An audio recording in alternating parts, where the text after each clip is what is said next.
kick is set for 7:20. Rural Mutual Insurance, keeping Wisconsin strong. If you're interested in a rewarding career with a strong Wisconsin company, Rural Mutual Insurance is looking to add to their growing team of successful employees and agents. Apply online today at ruralmutual.com/careers. Rural Mutual Insurance, keeping Wisconsin strong. Well, the Bucks are back in action tonight as they take on the Heat in Miami. It's part of group play in the NBA Cup. And number 15, Wisconsin, was back in the court for practice today. They don't play again until Saturday against Chicago State. With this Wisconsin Sports Zone Network update, I'm Zach Heil, Print.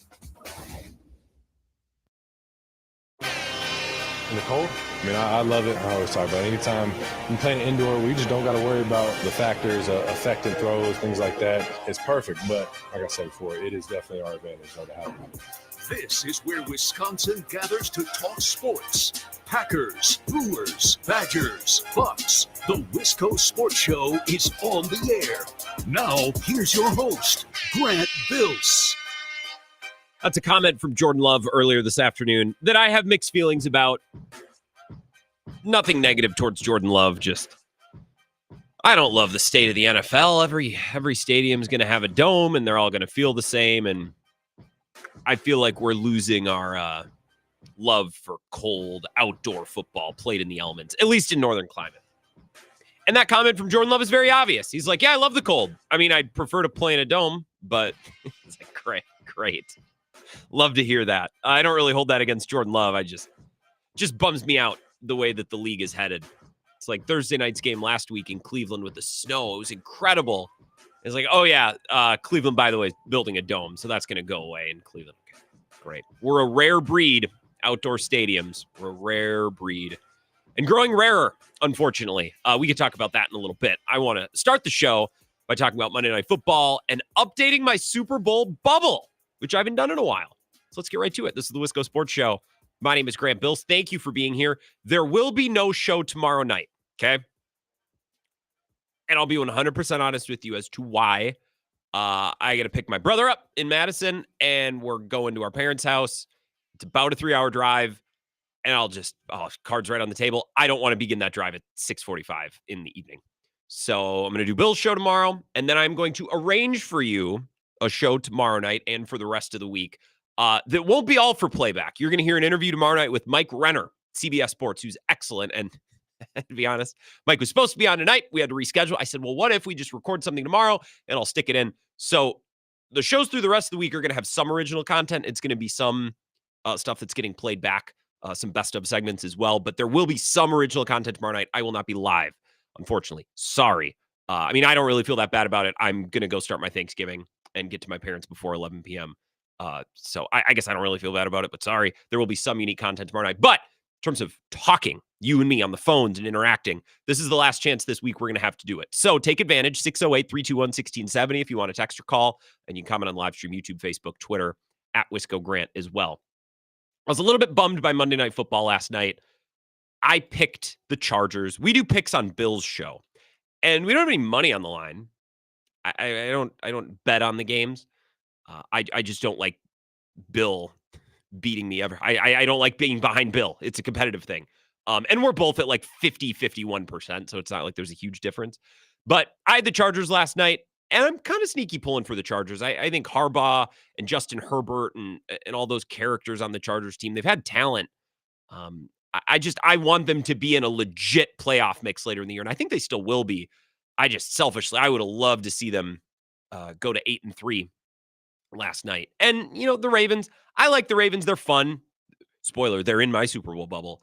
I just start to wonder how many times Lamar Jackson's going to come up short in the postseason and kind of look crummy doing it before, I don't know, before we start to have some conversations. And I brought this up before. Like, if Lamar Jackson was in the NBA, he'd get dragged all the time. And I'm glad he's not in the NBA. It's the reason the NBA sucks is NBA coverage tilts so negative. Who can we pick at? Who can we call overrated?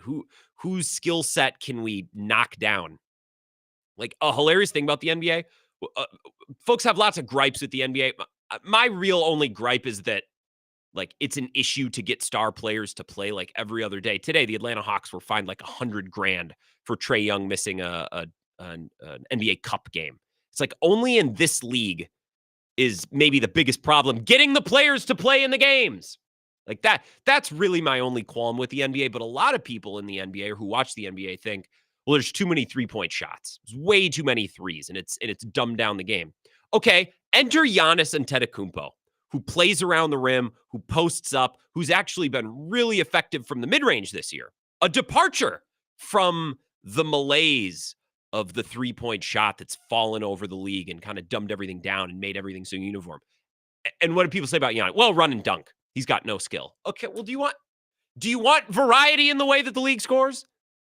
Or do you, like, what do you want? You on one day you complain that there's too many threes, and then Giannis is doing awesome things. It's like, well, he's run and dunk, man. It's like that. That's what drives me nuts about the NBA. And I'm glad that in the NFL, Lamar can have all of these unbelievable seasons and performances, and people don't go, yeah, well, until he does it in the playoffs, I don't care.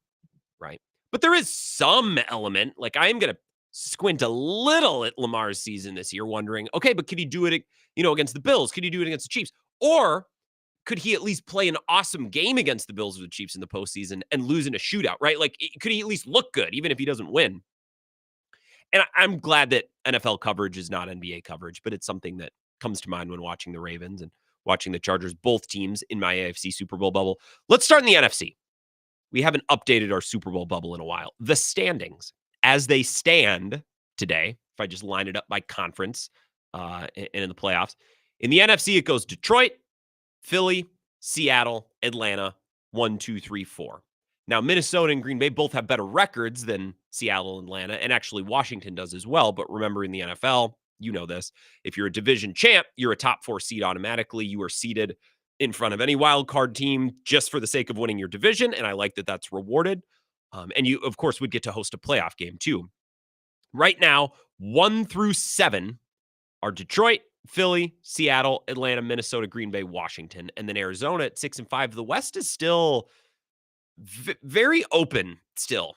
Could be Seattle, it could be Arizona, and while the Niners are showing us very little right now, they're still 1 or 2 games out. Same with the Rams. That division is weird, and it could look way different in a month. We'll see. Detroit and Philly, and I'm going to type this down too, are both confidently in my NFC Super Bowl bubble. And I think we've reached a point now where this Philly thing is real. They just needed to win some games in a row so everyone could go, okay, take a little bit of a breath, a chance to celebrate some wins together. They have the talent, and Vic Fangio has really brought that talent on defense together. And some of the players that they selected, into the secondary, Cooper DeJean, one of them, have really made a nice difference. And the secondary, which was their weakness last year, looks much improved. I have no qualms about putting Philly, my top tier of contenders in the NFC. So give me Detroit, give me Philly. That's the top tier of my NFC Super Bowl bubble. Then, in my next tier, I'm pretty confident Green Bay, Minnesota, right? Now, maybe you could convince me to sneak a third team in here, but I think these two teams are a tier below Detroit and Philly, because I still look sideways a little bit at Sam Darnold, and I still sometimes a little sideways at Brian Flores' defense, but they got an abundance of talent. Justin Jefferson might be the best non-wide receiver in football, and even last week he had 1 catch, but it's like him only getting 1 catch allowed Jordan Addison and TJ Hawkinson to just eat, right? And by the way, side note, if there was ever a case study for why maybe the Packers could have drafted a T. Higgins type last couple of years with Rodgers to play alongside Devontae Adams, well, look at how Jordan Addison has been able to produce next to Justin Jefferson, but that's neither here nor there. The Vikings have the talent. I love both of their coaches. Sam Darnold might not be perfect, but neither is Jalen Hurts, neither is Jared Goff, and neither is Jordan Love. So Packers fans, we could be like, ooh, poopy, smelly Sam Darnold. Not in the NFC, not in a conference that doesn't have Josh Allen, doesn't have Patrick Mahomes, doesn't have Lamar, doesn't have Herbert. Now, you can order him either way. In a lot of power rankings, I see Green Bay above Minnesota. I don't think it matters. Well, actually, I don't think. I know it doesn't matter. Minnesota beat Green Bay head-to-head. Whatever. Put them in any order you want. My tier 1 of my Super Bowl bubble is Detroit, Philly. My tier 2 is Green Bay, Minnesota. In either order, I think Detroit is a step above Philly. Green Bay and Minnesota, for the most part, week to week, are on even ground. Is it nuts to say that those are the only 4 teams in the NFC that I can picture winning a Super Bowl right now? I don't think so. I don't think so. And by the way, a group of 4, it's not overly small. If you were to go back through the years and look at playoff pictures on one side of the conference or the other side of the conference, I bet there are years where there aren't even 4 teams. Now, there might be years where there are 6. It just depends. But that's my NFC Super Bowl bubble right now. I think those are the 4 teams that can win a Super Bowl. Detroit, Philly, Green Bay, Minnesota. Seattle could play their way in there to see a little more. I'm pretty confident saying Atlanta is not in there, although who knows what could change in a month. And I think Washington had an unbelievable month early, and we are now realizing, oh yeah, it's kind of year 1 in that era. Roster is still needing to be built up. Jaden Daniels is a rookie, and Cliff Kingsbury, despite everyone, a month ago saying, why didn't every team hire Cliff Kingsbury? Oh, that's right. Oh, that's right. Because he's Cliff Kingsbury, which everyone had collective amnesia about. So my Super Bowl bubble in the NFC, Detroit, Philly, Green Bay, Minnesota. I think that's it. I think Stafford's a little old, and I can't bet on him to be perfect and healthy over the course of a run. I just don't think the Rams have the roster of the Packers, Vikings, Eagles, or Detroit. Those are 4 excellent rosters. Those aren't the 4 best quarterbacks in the NFC. I think on any given day, Matthew Stafford could be the best quarterback. I just don't trust the rest of the team. I love Sean McVay. If I were starting a team, that would be the coach that I'd go with. But I think it's a bubble of 4 in the NFC. In the AFC, this one is much more interesting, okay? Kansas City, Buffalo, 1-2. And if I'm being honest, Baltimore. Those are my 3 teams at the top, okay? That's my first tier. And while I wouldn't go running to the pay window to bet Lamar Jackson to have an amazing performance and to take down Buffalo or to take down Kansas City, I'm not discounting it offhand. I'm not to the point where Lamar will never win a big playoff game. I think he will. He just hasn't yet. And last night was very impressive. I think their offense is much fuller, much more well-rounded. Derrick Henry gives them an awesome element. And I think their defense, it's Baltimore. I think their defense will improve and be good enough. And I think you just need to be good enough if you have a star quarterback and you're well coached. So my tier 1 in the AFC is Kansas City, Buffalo, Baltimore. After that, is it nuts to have in my second tier Pittsburgh and the Chargers? Pittsburgh and LA.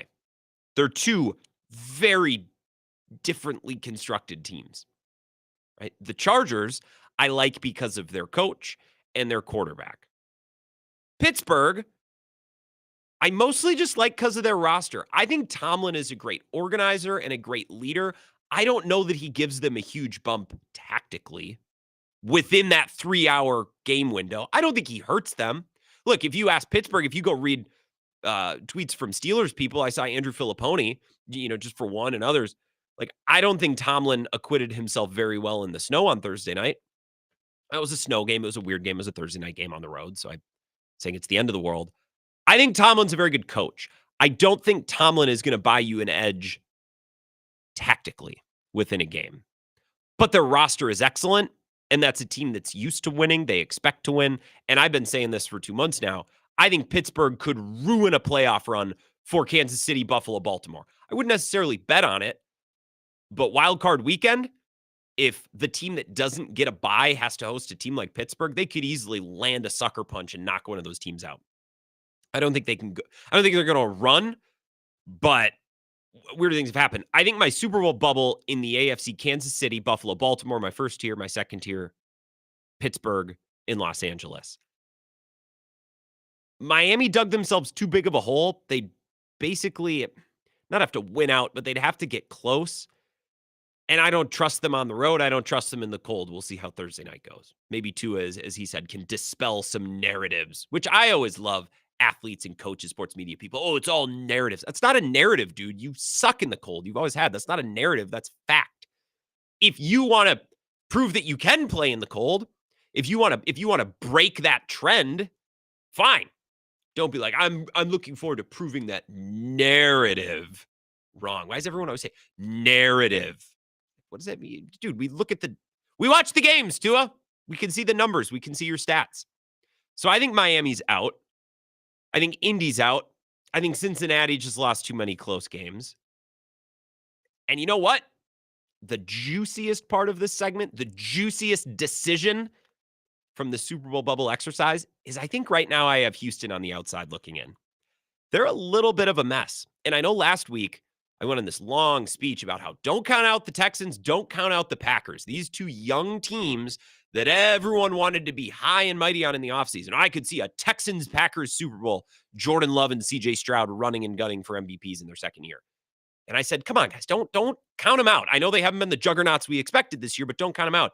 It's not that Houston hasn't been a juggernaut. It's that they've lost to the Titans now. And they lost to the Lions when Jared Goff threw 5 picks in their building in Houston. C.J. Stroud's stats aren't good, and the offensive line isn't good. And their big offseason move with Stephon Diggs, he's hurt. He's not able to help them. And I think their offense is a little antiquated. I don't know that it does a whole lot to help C.J. Stroud out with that protection. And at some points, lack of weapons with no Diggs, but Nico Collins has missed time, and so is Tank Dell. That team needs a little bit more. And if the Texans were in the NFC, maybe I'd have them where the Packers are. If we switched conferences, the Packers could very well be 7-5 or 6-6, right? If they were in the AFC. And if you put the Texans in the NFC, maybe they'd be, 8-3, 9-3, whatever, right? Maybe it's just a simple factor of the conferences in which they play. But I don't think this Houston team is capable of going on a run and winning a Super Bowl. Nobody watched the Titans game on Sunday. And I didn't watch the Titans game, but I went back through. Houston had a kickoff return that put them within the 10-yard line, and they scored. So they basically had a kickoff return for a touchdown, and Will Levis threw a pick six. They lost that game. You were basically spotted 14 free points. You lost the game to Will Levis and the Titans. Malik Willis handled them. In Tennessee, in Nashville. So I think at this moment in time, that the biggest distinction, the most important line that I'm drawing in my Super Bowl bubble is in the AFC. And I think Houston right now is on the outside looking in. They could get hot and play their way back in. And maybe the AFC Super Bowl bubble becomes 6, which is robust. Or maybe Pittsburgh plays their way out. But right now, my AFC bubble is Kansas City, Buffalo, Baltimore, and then the tier beneath, Pittsburgh, Los Angeles, for very different reasons. And in the NFC, I only have 4 teams, which is basically where I started out the year. Detroit, Philly, Green Bay, Minnesota. That's about it. Early on in the year, I had the Rams and the Niners. Take them out. They've both suffered too many injuries, and they've just had messy seasons. But right now, it's 4 teams in the NFC. And that's why I still feel bullish about the Packers' ability to make a run. And yes, possibly knock off Detroit or Philly if it comes to that in the postseason. A quick thought on Jordan Love and some of his commentary earlier today. He was asked about his decision-making, right? He had the first game in a while where he didn't have a pick. He could have, but he didn't. There have also been games where he threw a pick where it wasn't really his fault, the Arizona game. Most of the picks have been his fault. I'm not saying that he leads the league in interceptions, but most have been unlucky. 1 or 2, not most. Certainly not a majority, certainly not all. He was talked about his decision-making. Or he was asked about his decision-making and talked about his decision-making. This is Jordan Love earlier, basically saying, I like to push the ball down the field. Sue me. Here's Jordan Love. Yeah, it's definitely always tricky. I definitely am a guy who always wants those big plays, want to, put that pressure on the defense and take some of those shots. And, I think it's a credit to the guys we got in the receiver room too. That I trust those guys to be able to take some of those shots. But, those are the lessons that, I had to learn last year, and I'm continuing to learn. It's just, weighing the right time to take those shots. If guys get a step or if we get the right coverage versus just finding those completions because, these check downs and just finding those completions turn into big plays as well sometimes. So just understanding where I need to go with the ball. But I love pushing the envelope and pushing the ball downfield for sure. So this man's is unapologetic. I want to take shots. I want to push the ball down the field.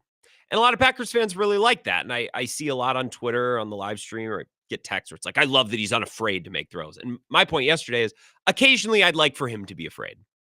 And occasionally I'd like him to turn that off a bit. And I think that's something that he's going to have to learn how to do. But I thought that was an interesting comment from earlier today, and I wanted to play it because it kind of builds off what we discussed yesterday. Let's take a break. If you have any thoughts on Super Bowl contenders, on tomorrow night's game or Thursday night's game, the Thanksgiving night game against the Dolphins, or what you just heard from Jordan Love, I have another comment or two that I want to play for you. I'll take your calls on that, and then we're going to get to Jesse Temple at 4:35. 608-321-1670. This is the Wisco Sports Show with Grant Bills on the Wisconsin Sports Zone Radio Network.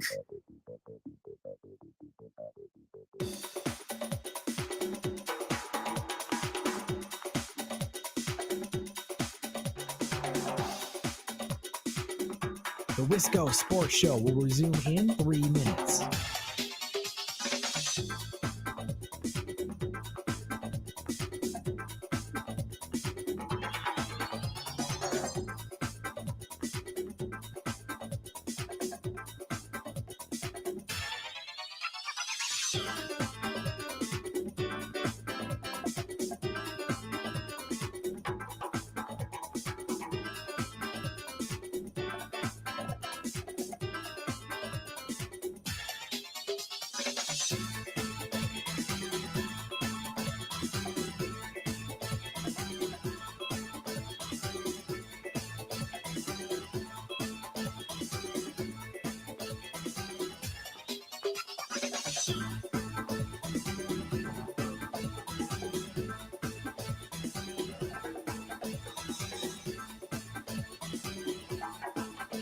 The Wisco Sports Show will resume in 2 minutes.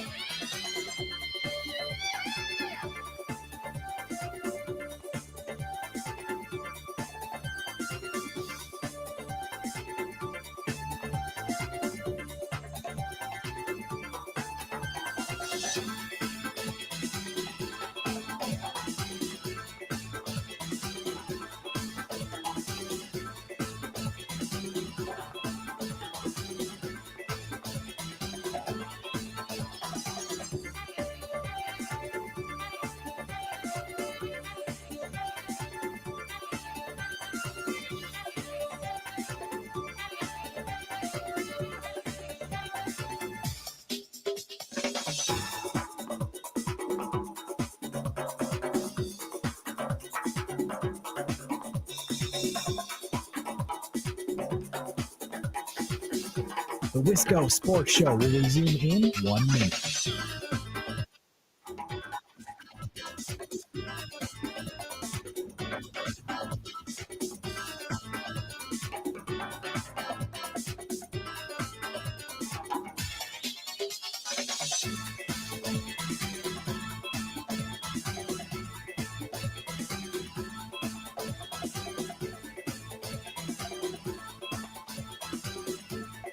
The Wisco Sports Show will resume in 30 seconds.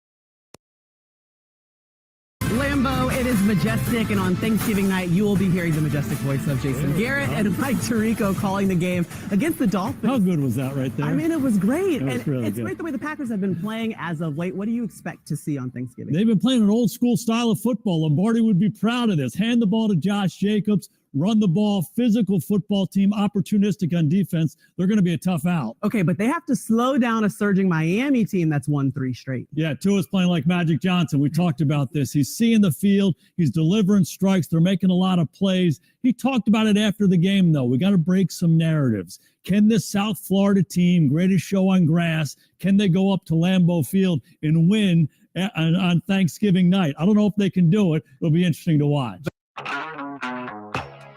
That's Maria Taylor and Jason Garrett before the Sunday night game. That might have been at halftime of the Sunday night game on Sunday night.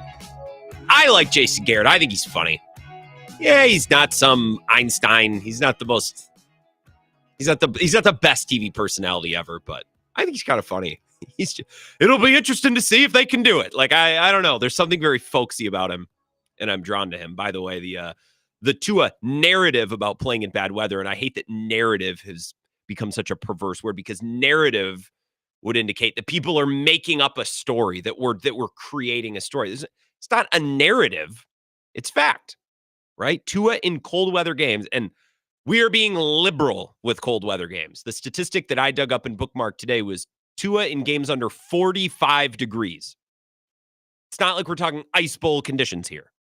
It's cooler than 45 degrees. He is 0-7 with a 55% completion rate, 238 yards per game, 8 touchdowns, 10 picks, a passer rating of 70, 7 fumbles, and they've scored 14.5 points per game.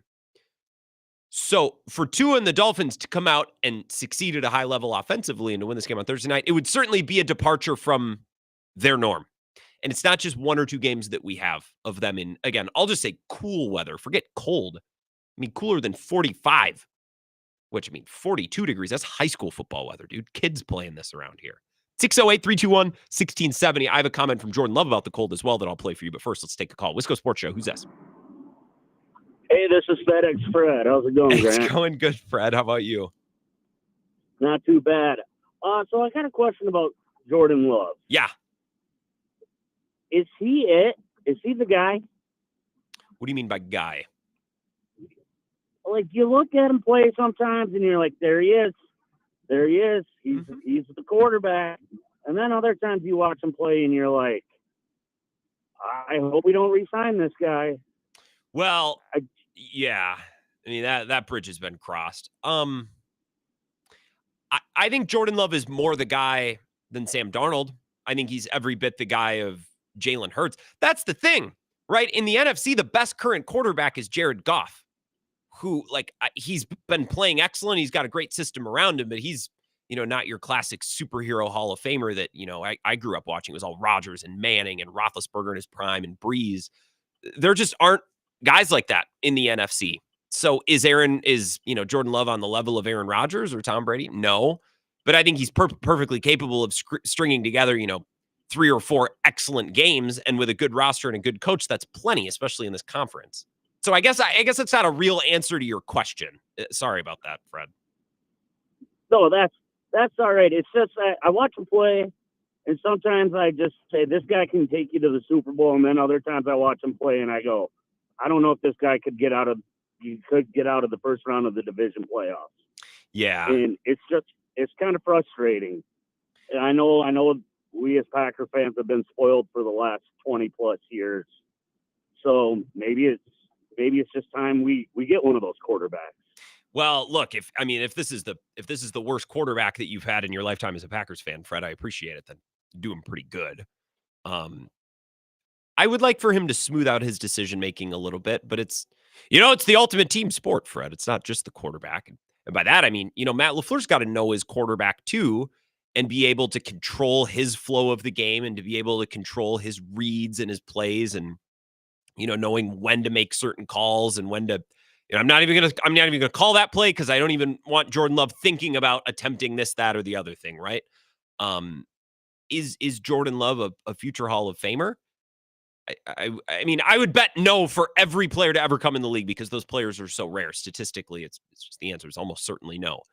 But I think he's good enough. And in our first segment, Fred, I gave you my Super Bowl bubble.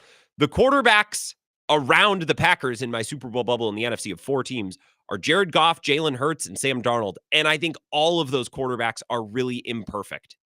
Jared Goff has become more of a perfect quarterback in Detroit. He's gotten better every year. He's gotten better at throwing on the run and moving the pocket when need be. He's gotten a little bit better at dealing with pressure. I think some of that is fluky, but the statistics don't lie. He's been better against pressure this year when he's moved off his spot or when a guy has a hand in his face. Historically, he hasn't been able to play outside, but then they came to Lambeau in the elements and did enough to win. I don't think the Packers really put the Lions' feet to the fire in that game, but Jared Goff did what was necessary of him to win that game. But Jalen Hurts, I think Jalen Hurts is mostly a really good deep ball thrower and a guy who can move. He's young Russell Wilson. The rest of his game, I think, is pretty spotty, and he's prone to turning the ball over. Sam Darnold, much like Jordan Love, loves to take shot plays, which is a match made in heaven with Kevin O'Connell and the weapons they have. I think some of the intermediary stuff isn't always perfect. He holds the ball too long. We saw that at the end of the Rams game, saw it at the end of the Bears game. He's just sitting in the pocket, just waiting to get leveled, and he'll turn the ball over. Those are the other quarterbacks around Jordan Love. And Jordan Love, yeah, his accuracy can wax and wane, and his decision-making is sometimes questionable. But I think he also has the most arm talent out of any of those guys. He's not the precision pocket passer that Jared Goff is, but I think he's capable of making throws that Jared Goff can't make. All of these quarterbacks in the NFC have strengths and weaknesses. Jordan Love, no exception. You just hope that he's playing his best ball at the right time. And if you're a Vikings fan, you're thinking the same thing about Darnold. Same for Eagles fans. Same for Lions fans. Is Jordan Love the next guy for 15 years? Maybe not, but certainly for the next 3, probably at least. And then, the Packers will reevaluate. They have a really good roster built around him right now. That'll be difficult to continue as he gets paid more. And then they'll have to reevaluate. The guy for the next 15 years, who knows? But the next 4 or 5, yeah, I would say almost certainly. And I think he's got as good a shot as any other quarterback in the NFC to make a run this year. Take a break. We'll come back, talk Badger football with Jesse Temple. This is the Wisco Sports Show with Grant Bills on the Wisconsin Sports Zone Radio Network.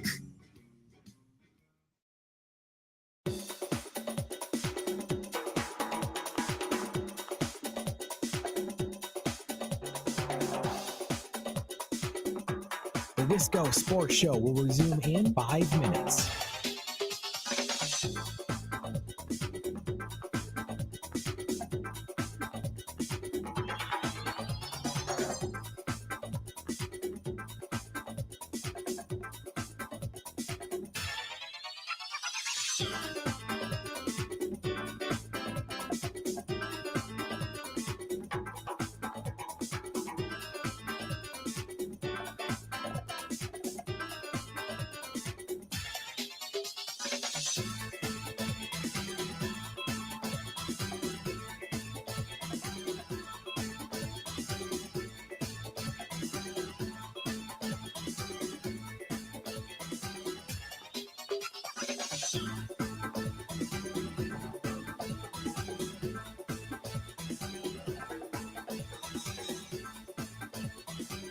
The Wisco Sports Show will resume in 4 minutes.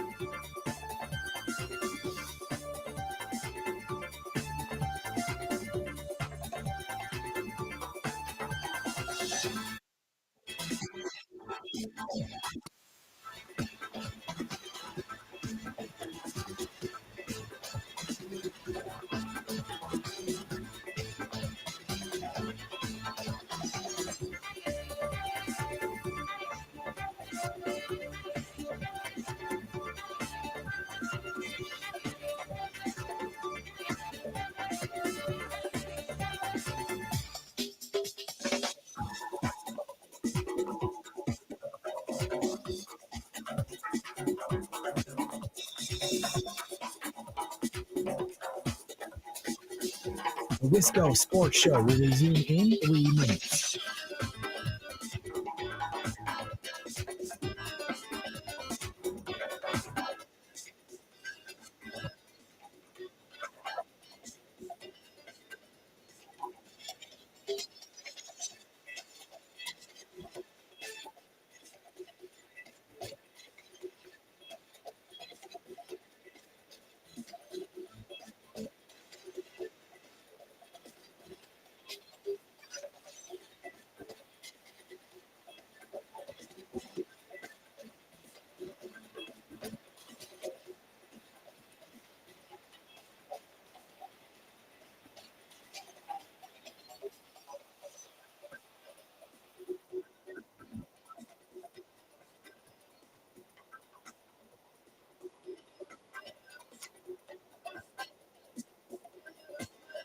The Wisco Sports Show will resume in 2 minutes.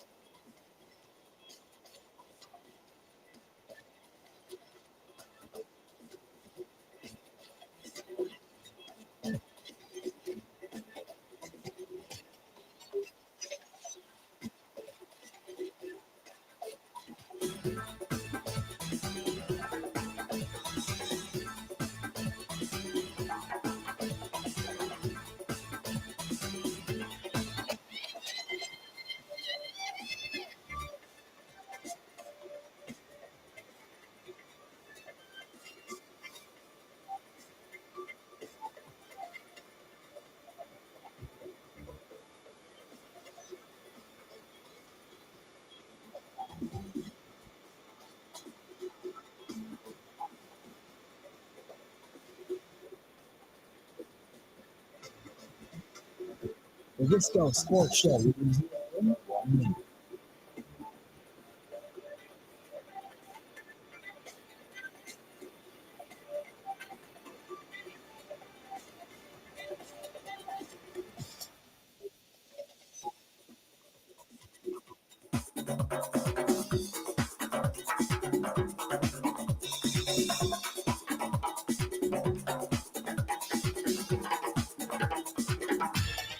The Wisco Sports Show will resume in 30 seconds.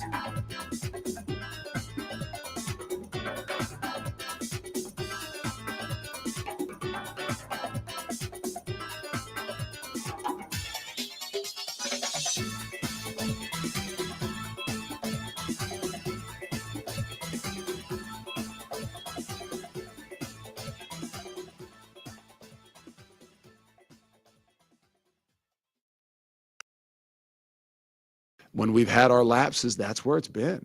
And that's why I said it might be hard to pinpoint, like it's not some schematic thing. It's a little bit easier once you watch to say, okay, guys, we just got to get back to the basics of what we do and making sure we're leveraging the football, we're tackling, and we're playing more sound, in square. So, sounds like a simple thing, but that doesn't always make it the easiest thing to correct up. As Luke Fickell, his press conference this week, Zach labeled that soundbite that he sent. Fickell says they have to be more sound on defense. Well, I understand a coach wants excellence, but I think they've been fine, personally. What's 44 points to Nebraska? What's 320 yards on the ground to Iowa? Yeah, I suppose they could be a little better. What a mess. Now, Jesse actually talked me down a little bit earlier today. Zach talked me down too, because Zach texted me about a tweet that I sent. He's like, I think maybe you're being a little strong. I believe I said that every part of Luke Fickell's process has sucked since getting here, because everyone loves to say, trust the process. I'm like, well, if the process has sucked, he's like, well, the recruiting's been good. I said, okay, the recruiting has been fine. The recruiting has once again met and slightly improved where it was during Paul Christ's peak, which I guess, all right, you're right. He's home run recruiting. Fine. I talked with Jesse Temple, the Athletic, earlier today about what happened Saturday and what comes next with Minnesota looming on Friday. Here's our conversation. We're here with Jesse Temple of the Athletic, and you can hear him on the Camp as well. An outstanding podcast. It's where I go for all of my in-depth Badgers coverage. He co-hosts that with Zach Heilprin. So, Jesse, you bring this up, I think, rightfully so. Wisconsin has had a handful of embarrassing games, I would say, between last year and this year. And I'm just looking at this year's schedule, right? A game like the second half against USC and what happened against Bama, Iowa, and then Nebraska. They give up 44 points. Did this game feel along similar lines? Does it go in the same bucket as some of the other embarrassing finishes that they've had under Luke Fickell, or is there some distinction with this game that we should make? Well, the distinction is that the offense at least showed up. Sure. And I think in the other losses, you could say that they didn't. But as I've said before, I think I might have said this after the Iowa game, and I feel like I sound like a broken record, is that there are way more bad losses / embarrassing losses than there are good wins. And I would certainly put this in that pantheon. Now, does it rank first? No, I'd put Iowa number one just because it's Iowa and you lose 42-10. But giving up 44 against the Nebraska team that had lost 4 consecutive games, and obviously we knew it was on the line. They hadn't beaten Wisconsin in 12 years, hadn't been to a bowl game since 2016. It's just another one of those games where you're scratching your head going, where is Wisconsin as a program? And I know that we tend to have these big picture conversations a lot, but I think losing in this fashion to the opponents that Wisconsin has lost to lends itself to these types of talks when you hired a coach for almost $8 million a year to win championships or compete for championships. They're not competing for anything close to a championship. And you keep saying you're very self-conscious of this about repeating talking points or sounding negative. It's like, well, we're just reacting to what's going on, right? Like if we got to repeat certain things, frustrating things that fans don't like to hear, or that sound like Debbie Downers, well, that's on the team, right? They haven't given us much positive to react to since that 3-game winning streak against Purdue, Rutgers, and Northwestern. In fact, they've lost. I hadn't even thought about it. They lost 4 in a row. They haven't won a game since that 3-game winning streak. Tell me this. I'm a big believer, Jesse, in not just the opponent, but when you play a certain opponent. I think that's a way bigger factor in college football and in pro football than most people, I think, oftentimes say or talk about. Tell me why Wisconsin's defense can hang in there with Penn State and hang in there with Oregon, but then gets blown off the field by Iowa and Nebraska. Is it a sequencing thing? They have letdowns after close finishes, or is there an X's and O's stylistic defense between Penn State, Oregon, and Iowa, Nebraska? Because the defenses look very different against those two teams from each pool. Do you kind of get what I'm getting at? I do. I wish I had an answer. It'd be easy to say, oh, they get up for the big games, but they Sure. played Alabama and gave up 42. So the thing that's most maddening and frustrating is you see what's possible defensively against these really good, high caliber teams that are going to be in the college football playoff. And you wonder, why can't that be replicated against these other teams? It speaks to the overarching lack of consistency with this entire program, really. And they don't have the answer. So it's hard for me to come up with what the answer is when they themselves don't. And that was frankly one of my biggest takeaway in asking Luke Fickell questions after the Nebraska loss. There were a lot of I don't knows. And again, Yeah. if he had the answers, they'd be implementing them and they wouldn't be a 5-6 football team. But it's hard to have the exact answer. And when we had a chance to talk this week to defensive coordinator Mike Tressel, who they make available about once a month during the season, and he said that he felt like, and he was asked by Zach actually about the Iowa game, because a lot of people were wondering, well, why did you have 2 down linemen when they were just going to run the ball down your throat? And a lot of it's matchup based in what they present, but he said he hasn't felt like it's necessarily been a scheme issue. It's been an execution level, which lends me to believe that they think that the players just aren't doing what they're supposed to do. Sure. And Zach, and you talked about, Zach made an excellent point on the camp that was, if not on Sunday, then on Monday. I believe I listened to it Monday morning. Zach saying, look, it's the same type of front they ran with Leonard. It's just they had guys who, I don't know if all those outside backers were recruited as studs, but that's what they became over the years in the program. It's not like they completely reinvented the way that they're playing along the defensive front. But the reason that I ask you that, Jesse, and it's impossible to answer because there's lots of variables and we don't know. I'm wondering if there's something that's been implemented by Fickell and or Tressel that's schematic or that's philosophical, I don't know, that lends itself to more success against Penn State, Oregon, but less to the traditional kind of bruiser Big Ten West team. And I don't even know if Nebraska is a bruiser, but it's hard for me to look at this last month of sample size, and not circle Iowa and Nebraska as the 2 older, more classic Big Ten West opponents and notice that it really doesn't work against those teams for whatever reason. That's what I'm hung up on.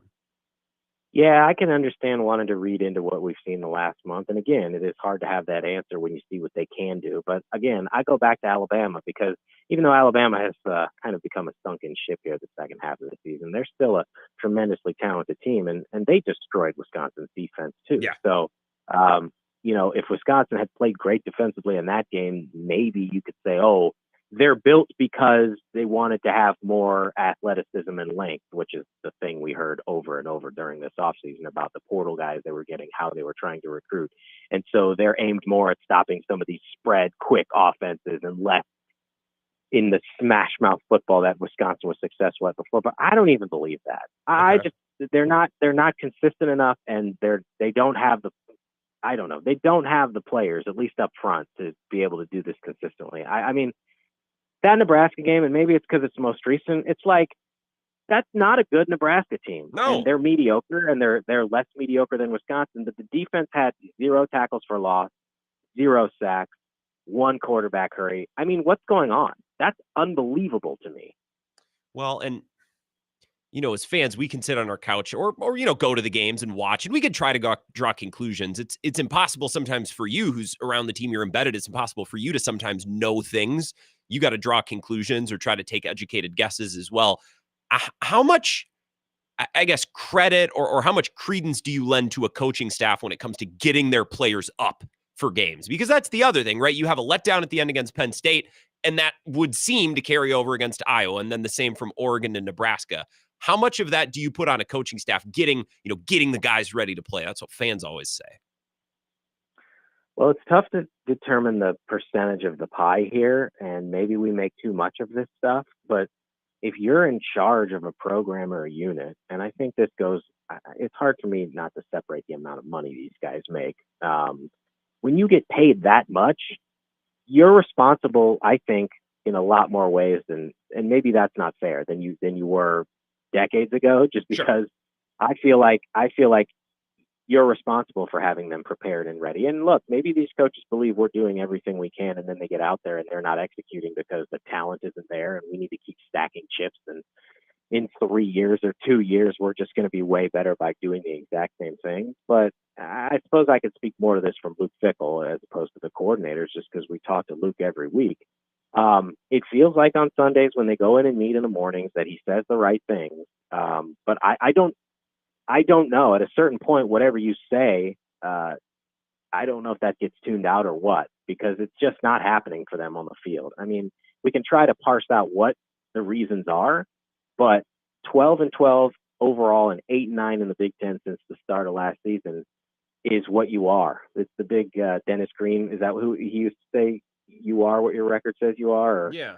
I don't remember who used to say that, but like that's what Wisconsin is, and I don't know exactly why, other than they're just not a good enough program. Well, and we can talk about more X's and O's things, but one image that really stuck into my mind from Saturday's game was when and maybe I can't remember which field goal it was. Either the field goal that Vakos missed after they took the delay Which game. one? Yeah, right. It was the first one after the delay game. It was either after this where this image stuck in my mind, or it was the one going into halftime where they fumbled and then Nebraska puts through the kick. There was the shot, and there were probably lots of shots of this, where they go to Fickle on the sideline, and he just looks like a man who's tried to push every button and pull every lever, and he just looks like he doesn't have it. And that image stuck into my mind, and again, I can't remember which play it followed, but you guys spoke with him last Monday about the firing of Phil Longo, and it seemed at that presser that he was, maybe defensive is an unfair word, but do you really start to feel him pressing? Is he out of answers? Because it really looked like that on Saturday when I saw him on the sideline. It's exactly how I feel. Okay. It's what my main story off that game was from Lincoln, is that I'm watching him and his expression and his demeanor in the post-game press conference. He's standing there gripping the sides of a lectern and he's tapping his fingers, and you can just, he's shaking his head and furrowing his brow. And again, every question that he was asked was like, I don't have an answer. I mean, why hasn't the team played more consistent football? That's what I've been searching for quite a while. I don't have an answer. How do you make sense of what you've seen defensively? I don't know. How do you manage the emotions of the team during a roller coaster season? That's what we probably haven't done as good a job of. There's just no answer. And I know. I think they thought they were going to roll in here and they were just going to win, because that's what they did at Cincinnati. And it was tremendously eye-opening in year one.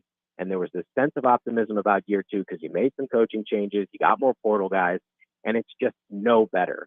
I mean, look, Wisconsin is at the mercy of how hard the Big Ten is, and maybe that seems like an easy excuse, but they haven't gotten any better, and the rest of the league has.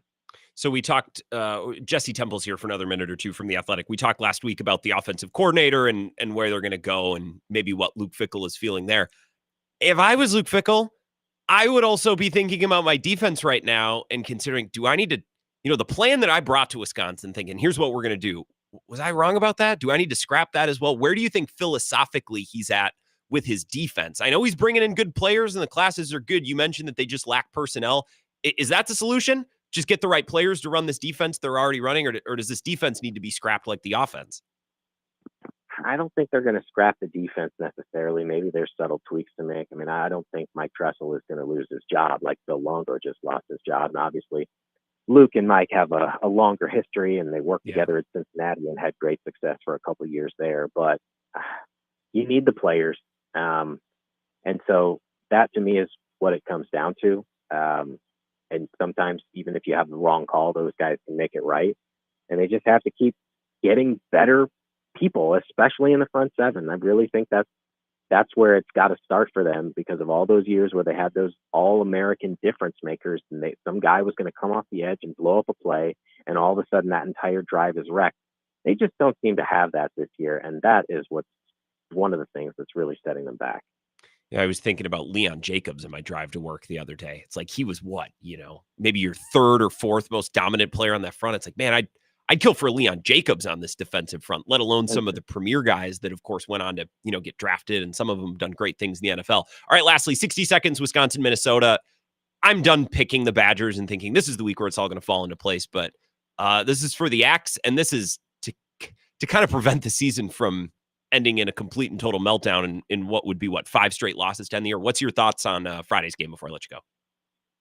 Yeah, so my story with prediction is up, and I said I don't know how anyone can trust this Wisconsin team in a big moment, because they've lost every game against a decent FBS team other than Rutgers.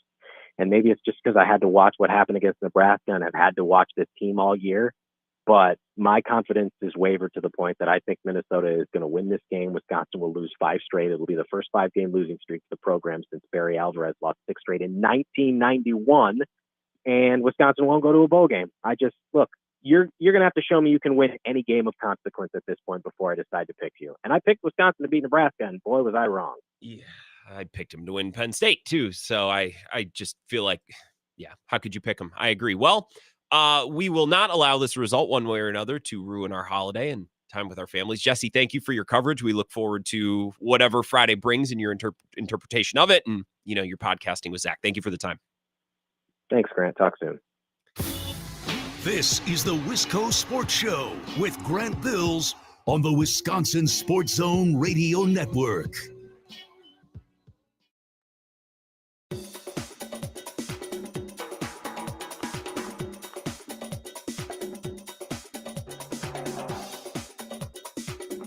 The Wisco Sports Show will resume in 3 minutes.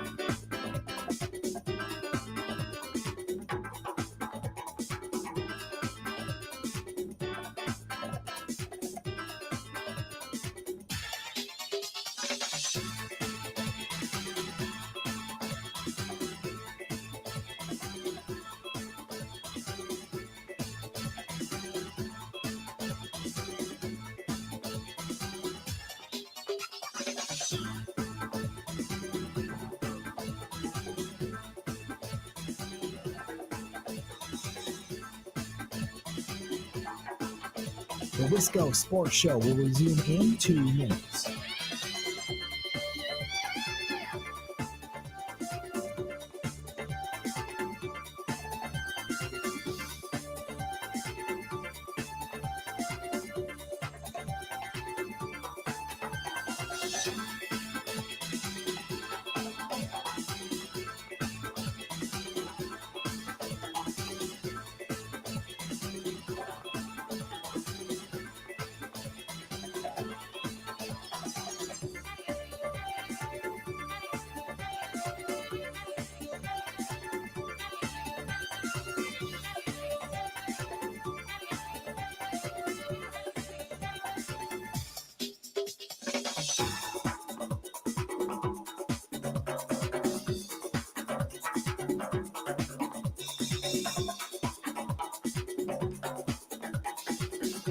The Wisco Sports Show will resume in 1 minute.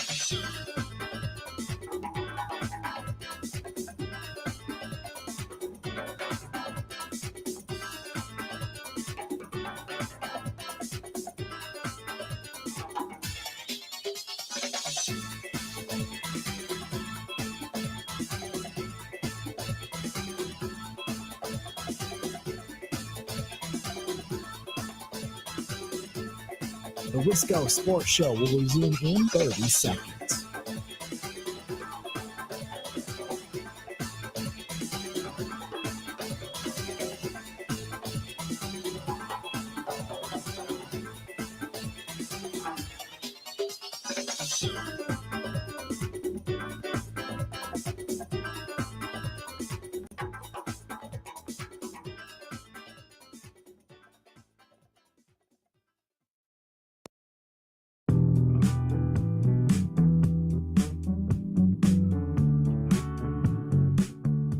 It's the Wisco Sports Show. Going to get back to your phone calls momentarily. First, a text from Paul in Menasha. It says, what was the timing when Fickle took the job versus when it was announced that the Big Ten was merging with the Pac-12?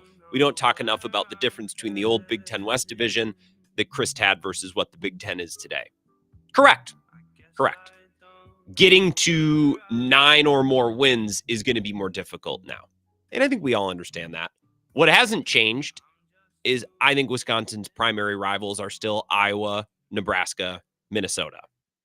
And they've been embarrassed by Nebraska and Iowa. They lost to Iowa last year. They had to scratch and claw to barely come back and win against Nebraska last year.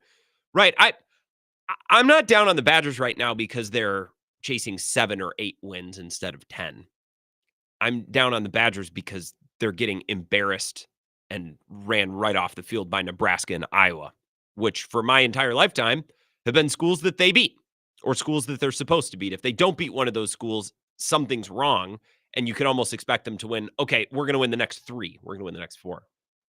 Right? So, yes, the Pac-12 getting involved is fine. I mean, Pac-12 hasn't been their issue this year. They hung in there with USC, and then they sucked in the second half, and they hung in there and probably played their best game of the year against Oregon, and then they followed it up with a big wet fart, which is what they've done every time they've played well against a good team the last 2 years, is they follow it up by absolutely dumping the bed the following week. 608-321-1670, Wisco Sports Show. Who's this? Hey, Grant, Tony from Texas. Hey, Tony. Here. Good interview with Jesse. Yeah, the Badgers. I want to talk about basketball really quick. Sure. I was at the Packer game, as you know, and I did tape the Pitt Panther game, and I got to say, I'm really impressed with the Badgers. Really quick, you got any comments on the Badgers? I haven't heard anything. I mean, Tanjay's been awesome, and I loved what he's had to say about joining the team and what it means to him. I mean, Greg Gard talked over and over this offseason about how he's evolving the program. He's going to treat it more like an NBA program in college.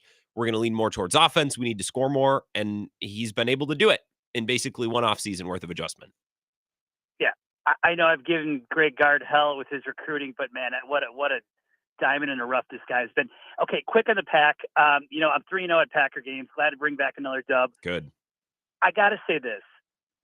The Packers O-line is so good, man. And what they got going on with these running plays is just it's just cool to watch. I cannot believe I'm so excited to watch all these running plays. Have you been watching these things? How they develop and stuff? It's so cool. The designs, the different things. Yeah. Yeah. And there were a lot of clips going around Twitter this week because I think a lot of football analysts are like, Matt LaFleur did what? Get a load of this.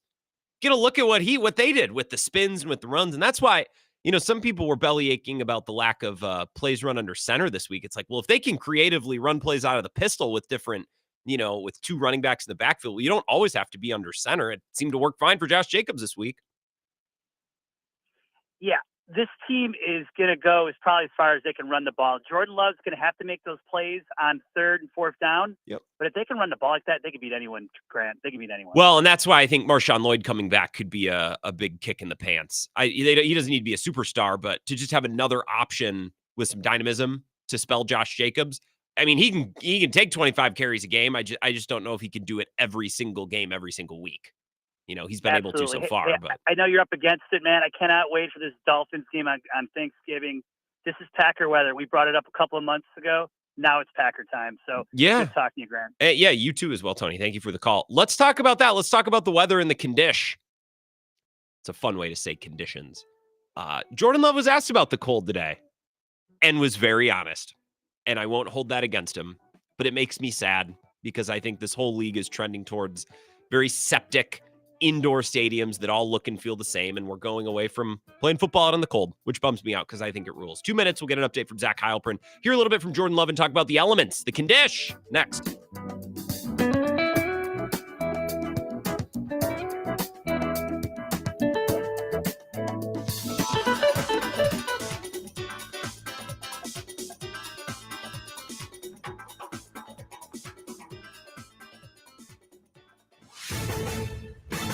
This is a Wisconsin Sports Zone update. Well, the Packers continue to get ready for their Thursday night matchup with Miami. Green Bay has a number of injuries to watch leading into the game, including wide receiver Romeo Doubs. He left Sunday's win over San Francisco with a concussion. Josh Myers, Rasheed Walker also among the players banged up. Green Bay looking to get to 9-3 with a win. Miami needs a win to keep their playoff hopes alive. Kick on Thursday is set for 7:20. Turn to the Badgers. They're going to face Minnesota coming up on Friday morning in the season finale for both teams. Wisconsin going to be looking for a bounce-back effort on defense after giving up 44 points to Nebraska. That followed them allowing just 16 to the number 1 team in the country in Oregon. Coach Luke Fickell was asked yesterday why they haven't found consistency on that side of the ball. No, I mean, the great thing about college ball is you get something different every week, right? I mean, that's the difference between the NFL. Not that, they don't do things different in the NFL, but it's pretty consistent in what you see. And, we played really well, and then we've had some times where we've struggled. And when it comes down to struggling, it comes down to the fundamentals. It comes down to the little things. It comes down to, meet and defeat blocks. It comes down to leveraging the football, and it comes down to tackling. Wisconsin needs a win to become bowl eligible. Kick is set for 11 a.m. Rural Rural Mutual Insurance, keeping Wisconsin strong.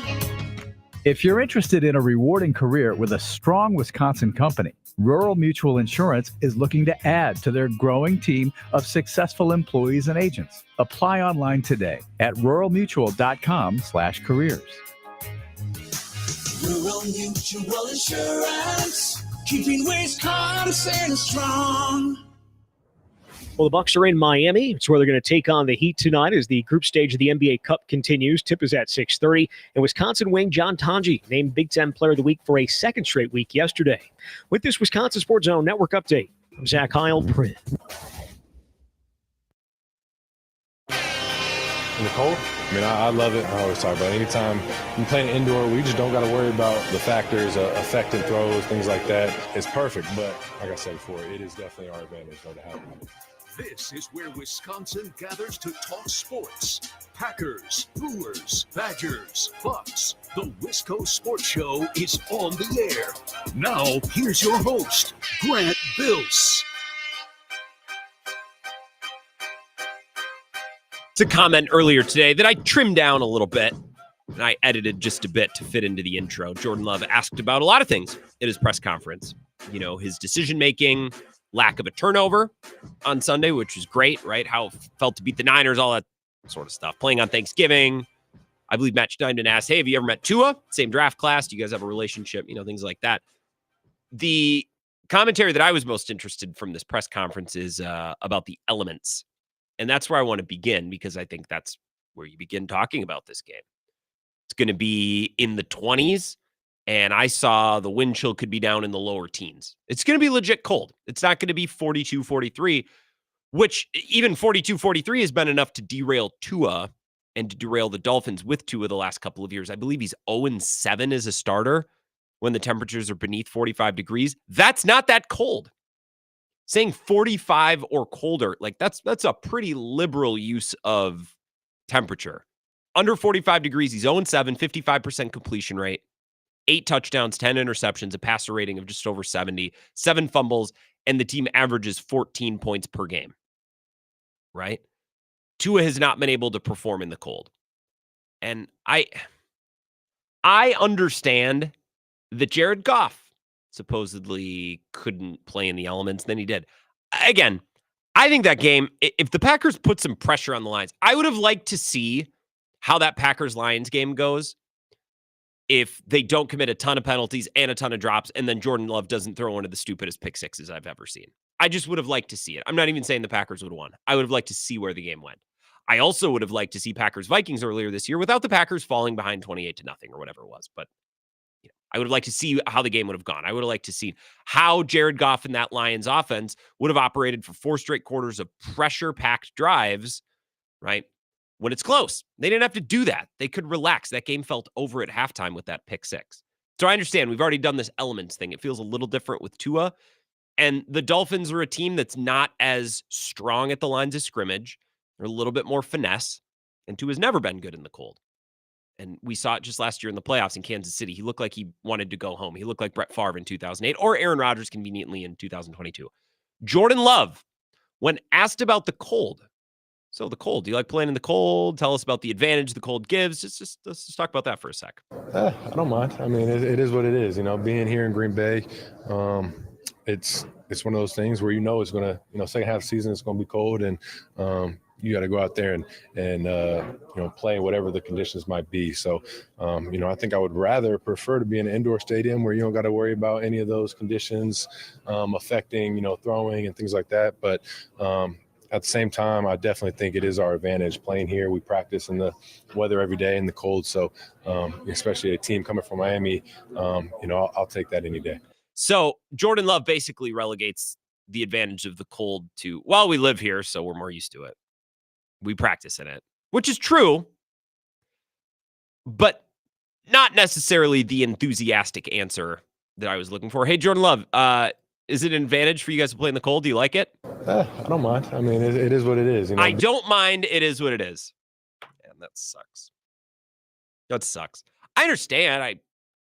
I guess I don't expect him to lie. He's being honest. I'd rather play in a dome I don't have to worry about the wind. I don't have to worry about this, that, or the other thing. I understand it. It's just kind of sucks a little bit, doesn't it? Don't you think? I think it kind of sucks. It's just kind of a soft, lame answer. I don't mind. I mean, it is what it is, I don't mind. It is what it is. Kind of sucks. And it's a league thing. We're trending away from outdoor stadiums. It's, by the way, it's not a coincidence that some of the coolest, most memorable playoff games of our lifetime, let's just say the last 20 years, selfishly my lifetime, my adult lifetime, make it about me, it's my show, have been the Packers in the snow and the cold, the Patriots outside of Foxborough in the snow and the cold, and Patrick Mahomes at Arrowhead in the cold. Those are memories. Those are lasting images. Those are games that feel big time. You know what games don't feel big time? The games played in SoFi Stadium or Allegiant Stadium in Vegas or what is it? The Mercedes-Benz Superdome or the Georgia Dome. They're so similarly named and they look so similar inside. So does Jerry World. They all look the same. And Badger Bloody Reviews on Twitter corrects me. When I said septic, I meant sterile. They're all sterile. They all look the exact same. There's no character. There's no theater. There's no drama, right? You could take a troupe, if that's the correct word, of Broadway actors to perform a musical on any type of stage, and it would be good. But you know where the best shows take place? Old theaters with the credenzas and the trim and the seats and the leather and the art and that's a theater, right? Just like a football stadium is a theater. I don't pretend to be some theater expert. I don't go to many plays. I can probably count on one hand how many plays I've actually been to in my life. But I was at the Chicago Theater 2 weeks ago. That's a theater. That's a setting. Look at the ornate work of the wood and the I don't even know what a crown molding is, but I assume that they're in a fancy place like that, or a credenza. I also don't know what a credenza is, but I assume there's credenzas in a theater, and you have the railings that are all over the top, the design and the craftsmanship. It's all so ornate. Shout out to the Mabel Tainer Theater in Menominee. Very historic, very much the same way. Smaller, but very much the same. That's a stage. That amplifies the feeling of the show that's taking place on stage. You get that in the NFL at Lambeau. You get that at Arrowhead. You get that at Foxborough. You'd get that at Soldier Field if they ever played a meaningful game past November 1st. It's been a while, right? That's where you feel something watching a game. I get nothing. I get no sense of drama or theater. I get nothing from watching a game at SoFi. I get nothing from watching a game at Allegiant or at one of the domes in the South. It's just lame. And anytime this comes up, I always give credit to Minnesota because I actually think the Vikings built an indoor stadium that does give character when you're watching on TV. It doesn't feel like all of the other fancy-dancy multi-use indoor megaplexes that have been built all over the league. I'd prefer they play outside, but if you're going to play inside, at least have something unique about your building. And the Vikings do. So I give them credit for that.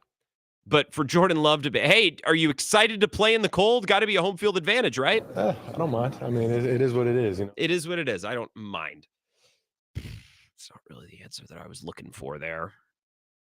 I think Josh Jacobs should be able to drag a hog all over the night. I mean, the Dolphins are not a strong tackling defense.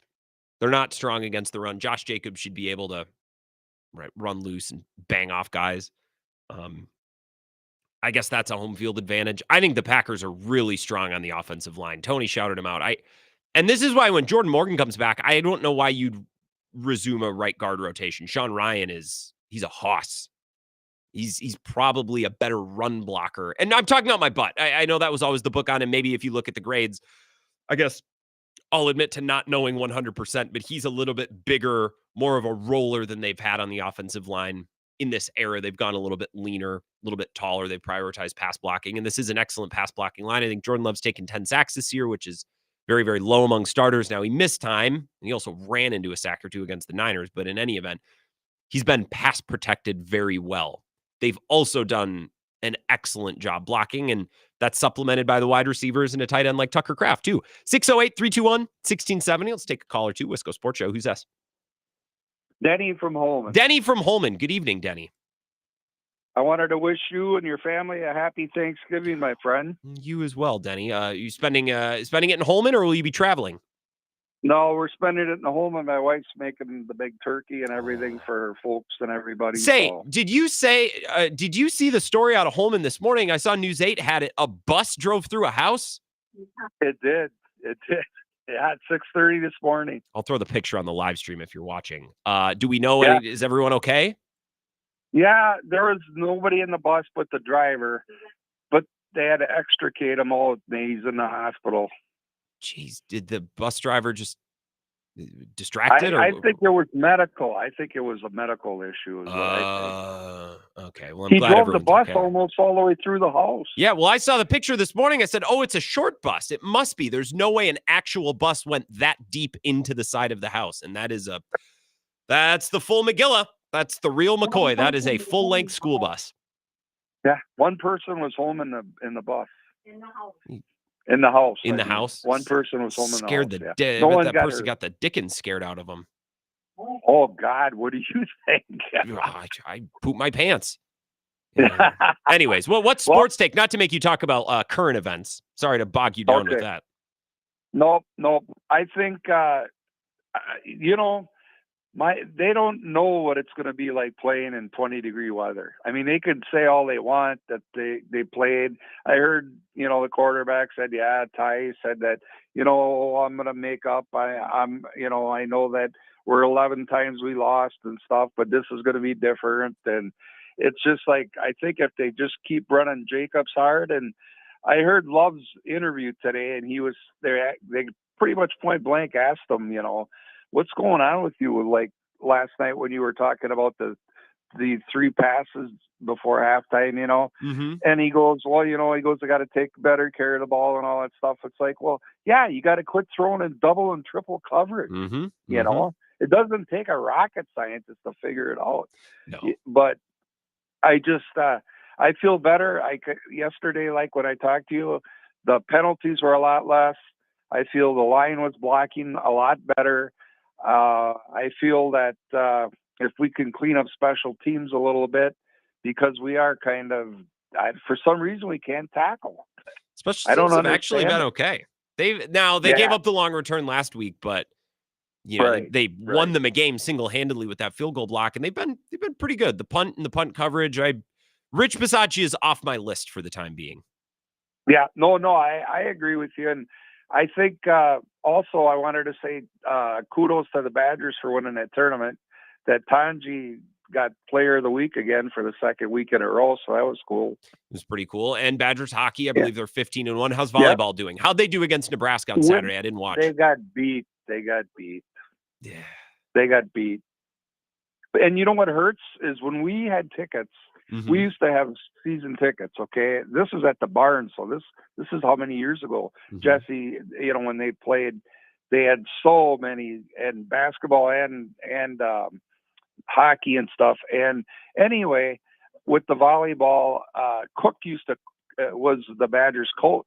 Mm-hmm. And so that's what makes it hard when you got to play Nebraska and you got to, even though this guy's been coaching them for 10 years, it's still kind of like, okay, we got a chip on our shoulders.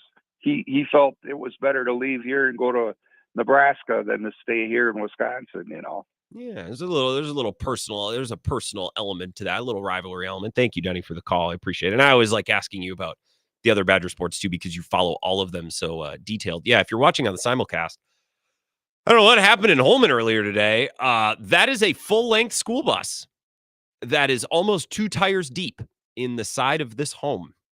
And now I kind of want to look up where it happened, and then of course look on Google Maps and get an idea of where it took place. That's not a short bus. You might be thinking, well, it's not really that far into the house. It's a short bus. Oh no, that's a big boy. That's a full-size school bus that is almost up to the second tire in the side of this person's house. And I appreciate, was that Denny's wife in the background helping him out? One person in the house, Denny, not in the bus. House, only one. I'm glad nobody was hurt. What an insane story. I saw Simpson, who calls the show sometimes, who hosts Rock Mornings out of La Crosse, posting that earlier today. Ebo is bewildered at that story when I got in this morning as well. 608-321-1670. And that's talking buses. Couple of texts, and then we'll go to break here. If you have any final Packers-Dolphins takes, or if you want to talk about the elements, Clemhead Mike, 509. Oh, shouting out the Mabel Tainer. I did beat you. Mabel Tainer. Now that's a theater. Jake from Fitchburg. It's an American Players Theater in Spring Green. Outside venue. Even if it's raining, the show goes on. It's Lambeau Field of Theater. That's funny. Stephen Lacrosse says, eventually Lambeau will have a lid. Hope it's retractable. NFL will scream competitive balance. Yeah, over my dead body. Have a great holiday, Steve. Fins up for you as well. As a Packers owner, they will have to take away my stock and throw me in a dark cell before they put a lid over Lambeau. That's the thing. When all of these other teams and organizations put a lid on their stadium, it's like, well, we want to be able to host other events. It's like, okay, I won't hold that against you. I guess football isn't the main thing for you. It's just a small part of a larger business. Good. That's fine. No, that's fine. That's fine. You want to host Billy Joel and Taylor Swift in the winter. Fine for you. Over here, football is the main thing. It's the only thing. To paraphrase very loosely Vince Lombardi, it's the only thing. That's fine. You want to host other events? It's cool. Just go ahead and scream off the mountaintops that you don't care fully and totally about football. Well, we want to make money to help supplement. Look, Packers are fine. Just sell a bunch of sheets of paper, a couple $100 a pop. That'll do it. Oh, your fans won't buy it? Well, that's a you problem. Sorry, you should be the 13-time world champion Green Bay Packers, I guess. I don't know what to tell you. 608-321-1670. Mike Clemens about 12 minutes away. Let's take a break. We'll come back, continue the Wisco Sports Show next.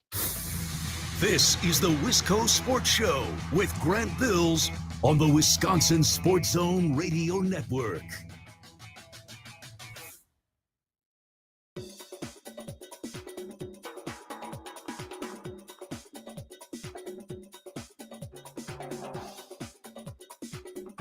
The Wisco Sports Show will resume in 3 minutes.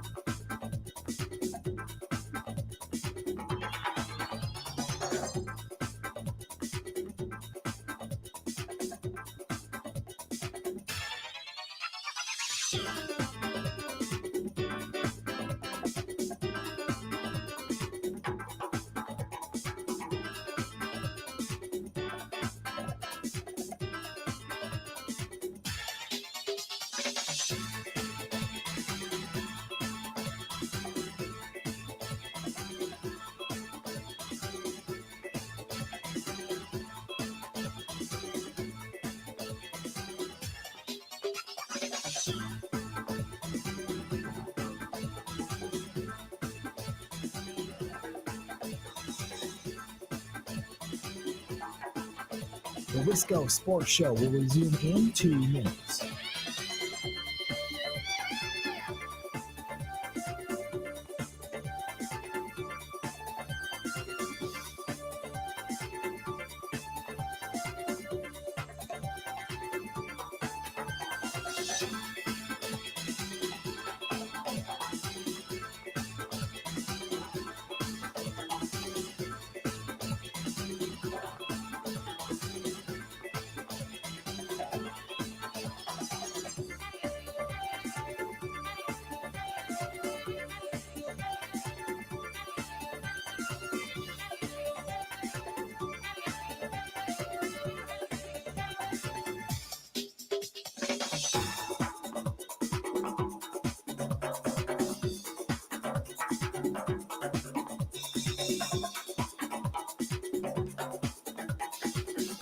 The Wisco Sports Show will resume in 1 minute.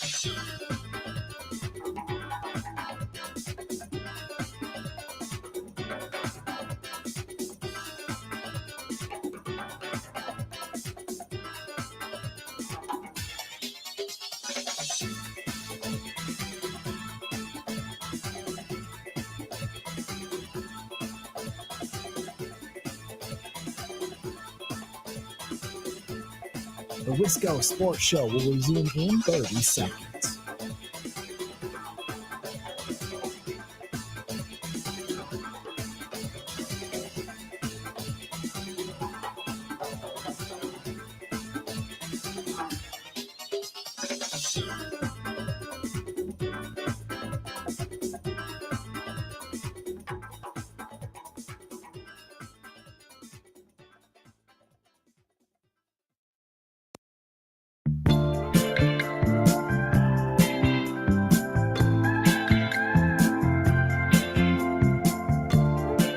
Wisco Sports Show. Mike Clemens in about 10 minutes, 10, 12 minutes. Still some time for you to get your thoughts in on Packers Dolphins, which will be Thursday night.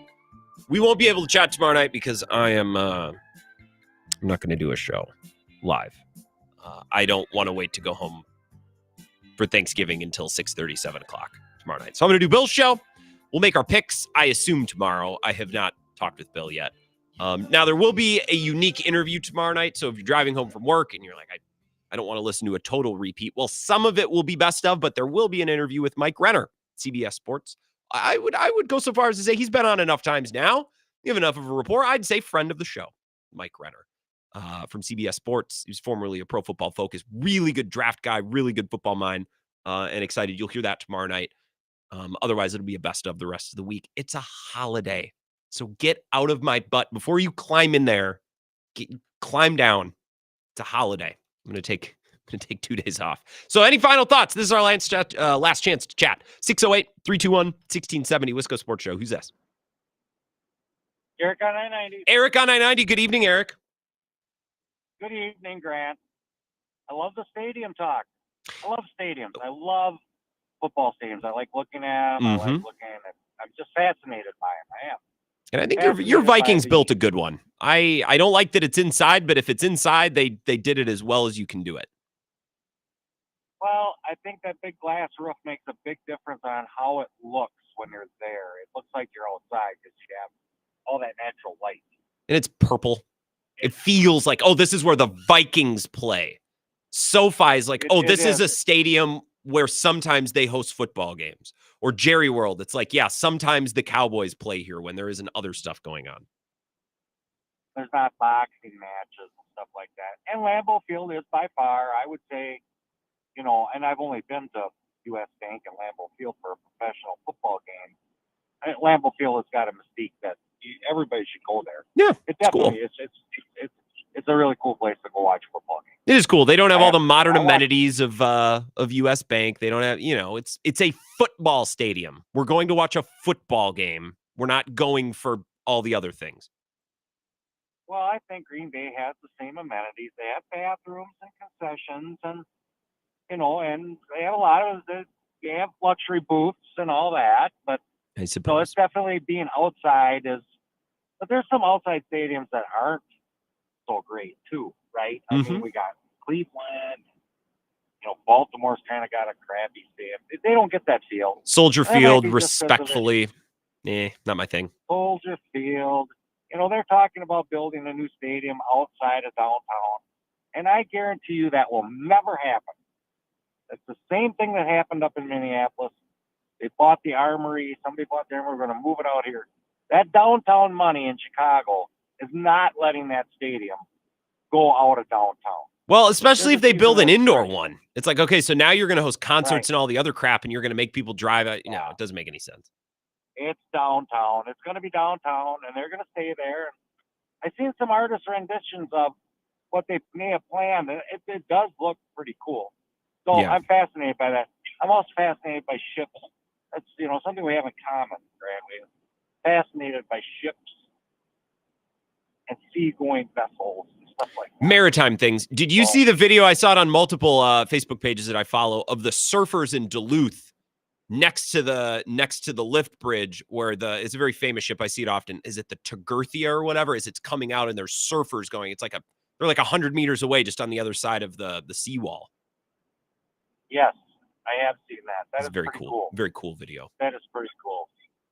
I think we had a little take on Super Bowl bubble contenders. Yeah, I think there's 4 teams in the NFC to reset the show. I think there's 4 teams. I think there's Detroit, Philly, Green Bay, Minneapolis, Minnesota in the NFC. I think that's it.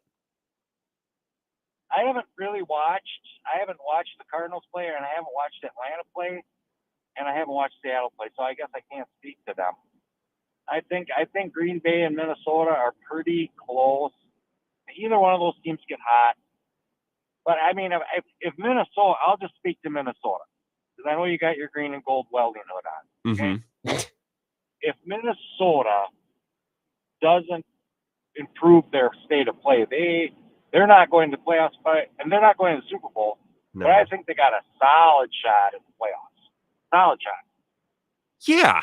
I mean, I think Minnesota when you start a season 5-0, Eric, I appreciate the call. I just got 2 others to get to. You start a season 5-0, you need to mess something up to miss the playoffs, right? When 7 teams make it, even in a competitive division like the NFC North. I would put the Vikings as a pert near lock, closest thing to a lock as you can have. Yeah, they're going to need to play their best football at the right time. You said the same thing about Green Bay, same thing about Philly to a degree. I just think Detroit's worst brand of football is still pretty darn good. I think they're on a tier of their own, talent-wise, lines of scrimmage. That whole thing is just lined up in Detroit. 608-321-1670, Wisco Sports Show. Who's this? Hey, it's Uncle Packer. How you doing? I'm doing great, Uncle Packer. How about you? I'm good. I just Good. want to tell you happy Thanksgiving. I hope you have a great day. I Happy hope the Thanksgiving Packers to make you. it a great day for us. Yeah, let's cross our fingers. Well, if they ruin it, at least it's the last thing we do before we go to bed. It's not like if it was 11 o'clock and they lose, then it kind of ruins the rest of the day, you know? Yeah, I'm going to be in Ocean Beach in California, so it's going to be early for me. But I wanted to tell you that I predicted, the Vikings would get beat by the Bears. And I was hunting, in the woods with my headphones on. And, oh, man, I tell you, I couldn't have snuck up on anything. I was so hoping that the Bears would win. It would have been my prediction, But they are talking different this week about the Packers. It's like last week we were in disarray, and now we're a tough team. And that's what that decisive win over the 49ers does, Mm-hmm. And these division teams, they always play each other hard.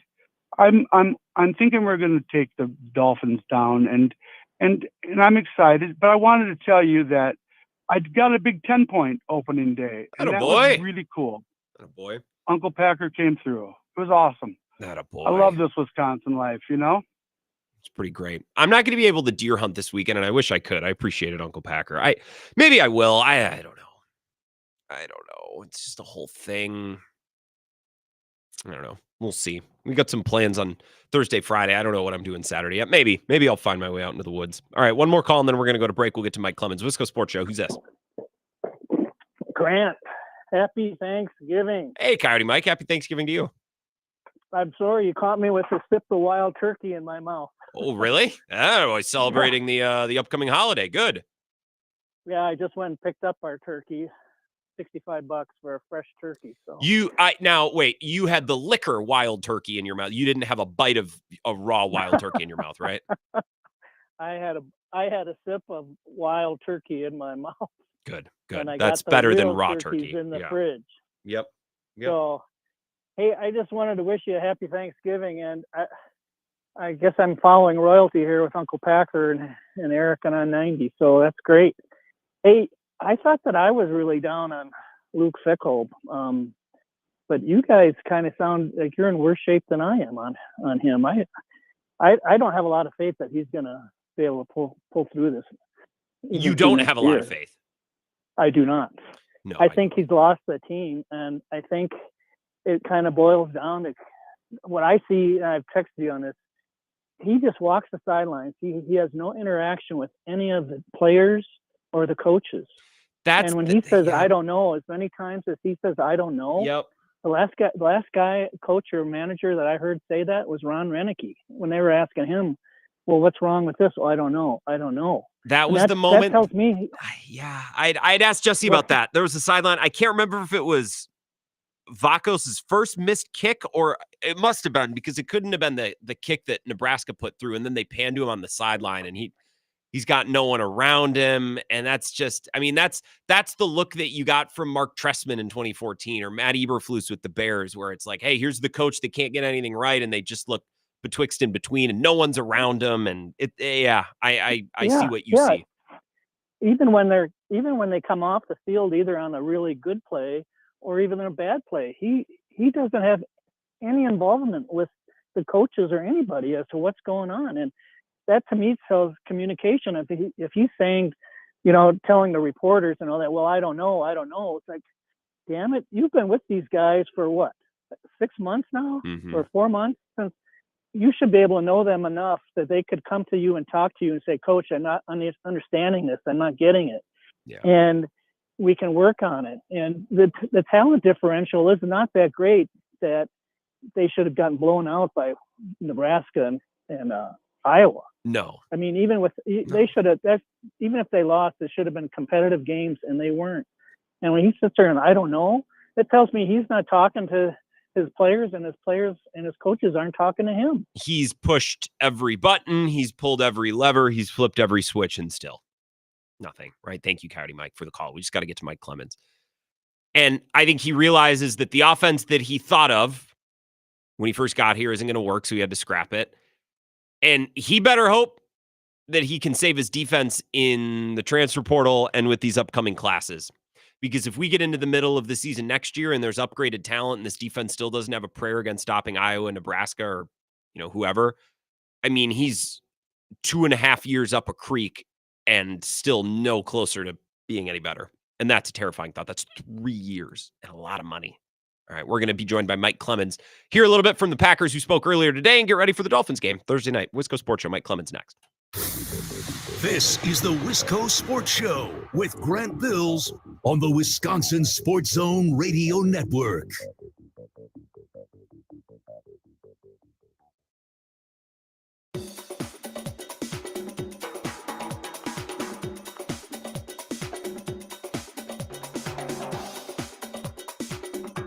The Wisco Sports Show will resume in 5 minutes.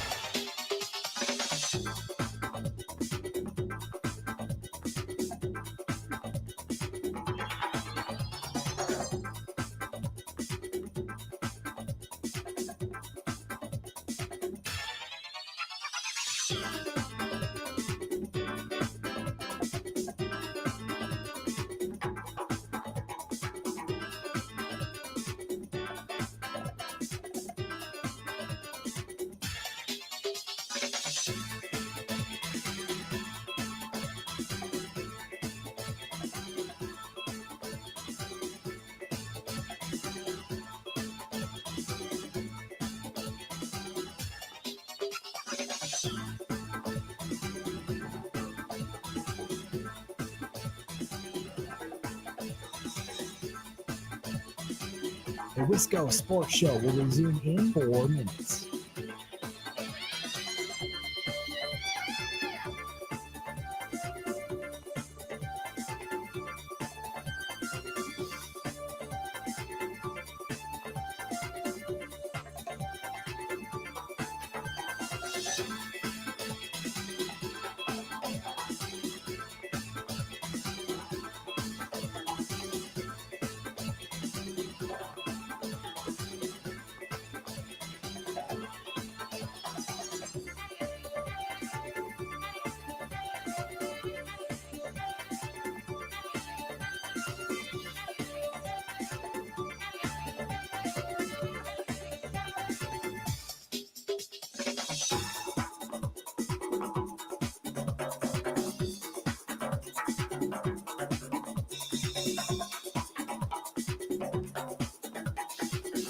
The Wisco Sports Show will resume in 3 minutes.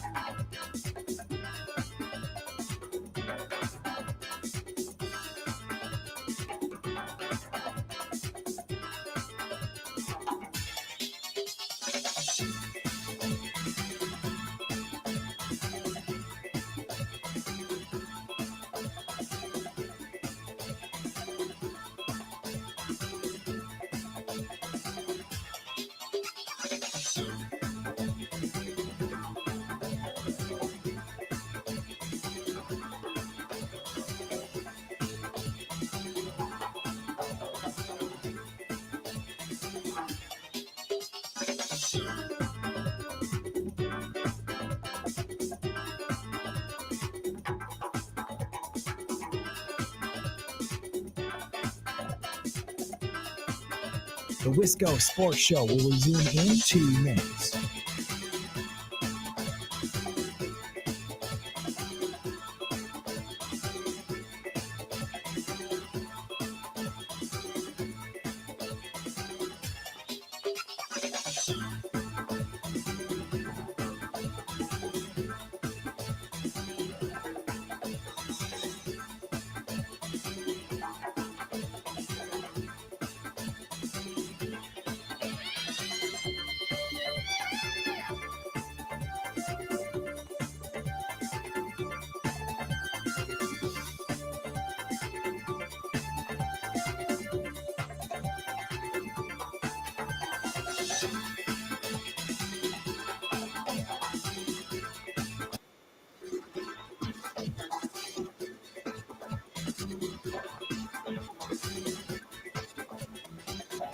The Wisco Sports Show will resume in 1 minute.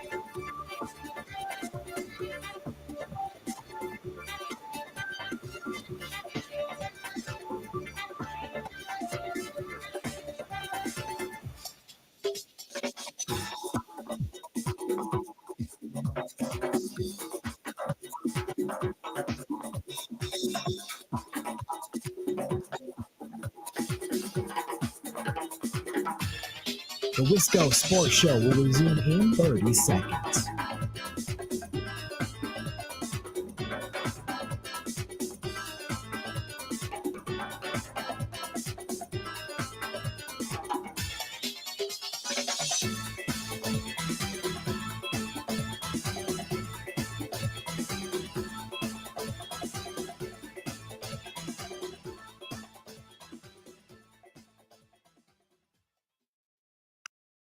Allen in there, who's been a backup to Purdy for a couple seasons, and now he's forced into a fourth quarter game where it's basically a pass-a-thon. He slips again. Allen hit. Ball is loose.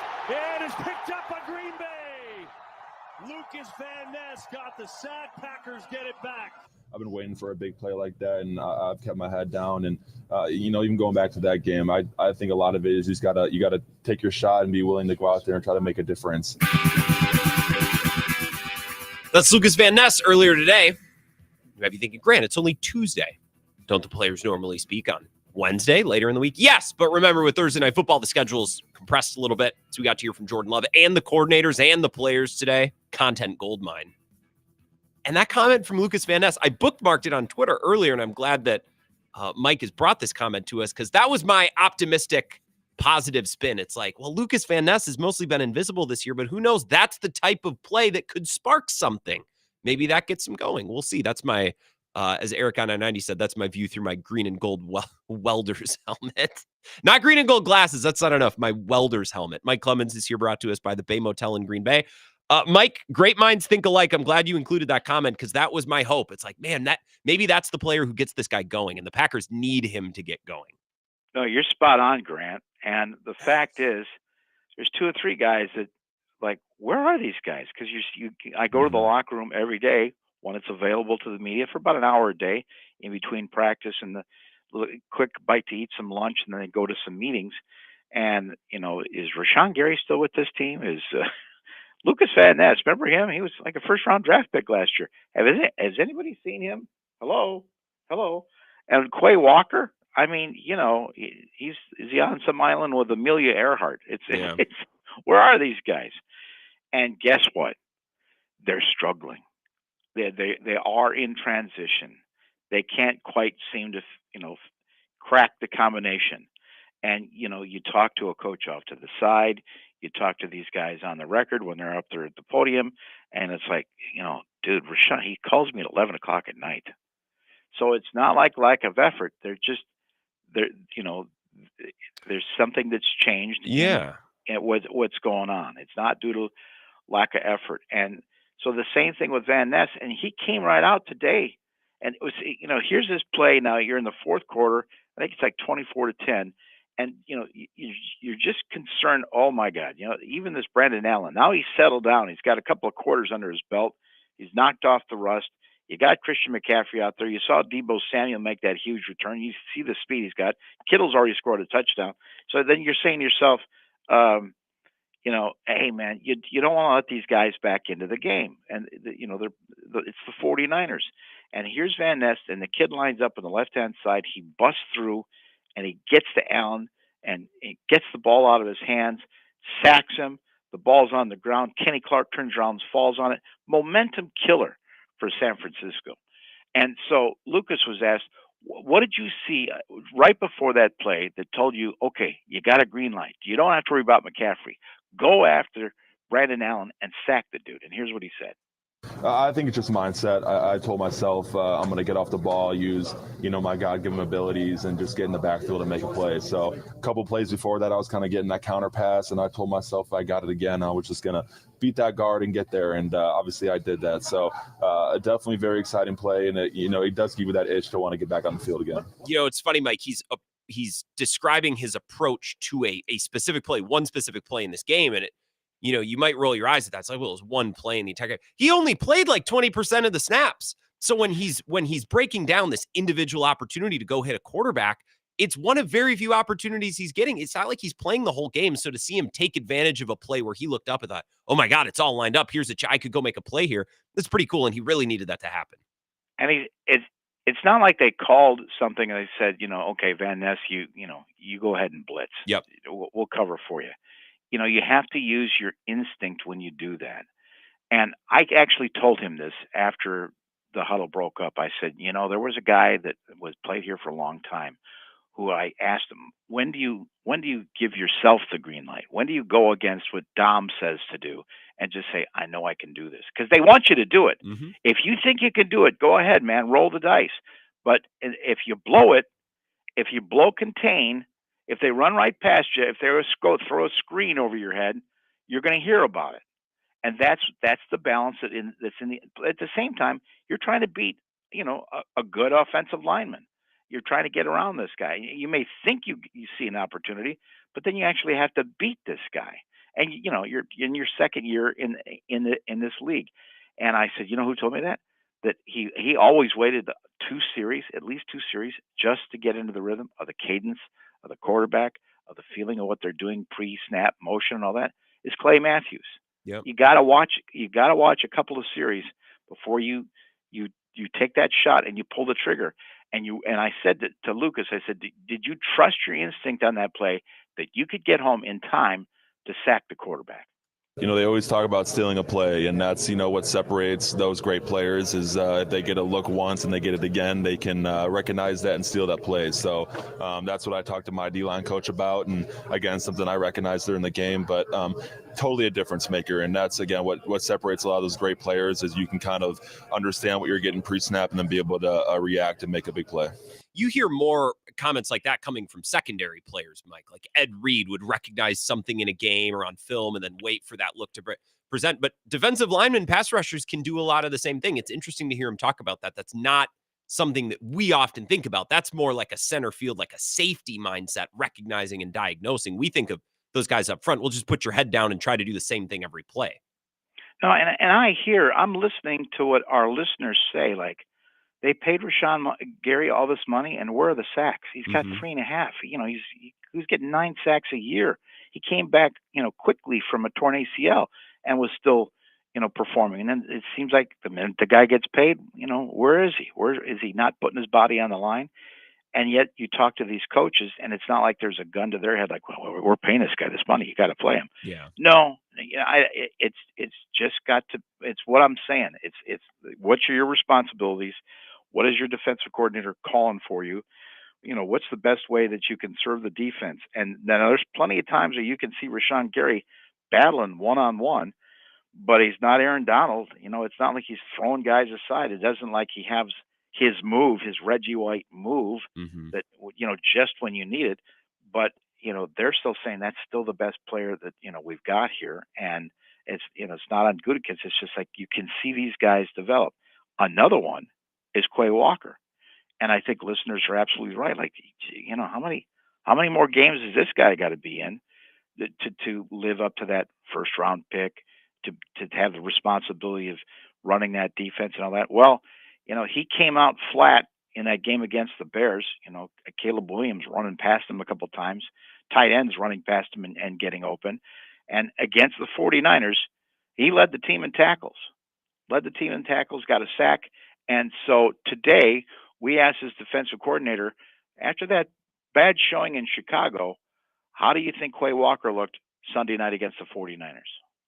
Yeah, I thought Quay played his best game.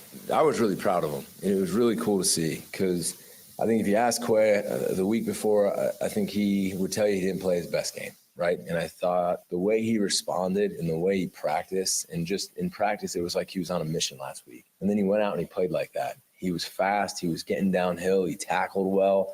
He played with great fundamentals. He was using his hands. He had a couple TFLs. On the ball on those tosses that they were trying to get out on the perimeter like the Bears did the week before. I mean, he was just getting there and beating people to the punch. He was knocking guys back, and he was setting the edge. I mean, he was really good in pass coverage. I think if you ask him, he probably should have intercepted that ball. I don't know. I think that's the best game that he's played I mean, at least since we've been together, and I hope he can build off of that. But again, I think the coolest part is how he responded. It says a lot about him, and I was really proud of him. This is what I've been saying about Quay the last week or two, Mike. I've been saying things like, he's never going to be the best inside linebacker in football, but he's better than this. He's better than we saw against the Bears, and he's better than we saw against the Lions. He's had a really rough couple of weeks, and I think he's hesitating. I think he was in his own head, and he needed a mental break. He needed to just kind of get back to being confident and hitting hard and doing all the things that Jeff Hafley preached when he first showed up in Green Bay and talked about, this is how I want to play. I think Sunday was a nice step back in the right direction for Quay again. I don't think he's ever going to be Fred Warner or the best inside linebacker ever, but he can be darn solid and a really nice contributing member of this defense. And Sunday, I think, was a nice example of that. Yeah, A.J. Hawk took a lot of grief, too, even though he ended up leaving the franchise with the most tackles in a Packers career. Yeah. I mean, he was there every week. He was available. Well, and that's right now that to Packers fans who's like, you got to get Quay out of there. I mean, he plays every snap. He got concussed. He was back the next week. He's out there calling plays 100% of the snaps. Even if he's not playing perfect, you can't just replace that guy, right? Not every player can give that to you. Very few can. Right. So there's that. And speaking of and by the way, Hafley said it was not Quay Walker's responsibility or his fault that Kittle got wide open on that touchdown pass that he caught. And Hafley said, we had one of two different plays we could call that. I called one to the side.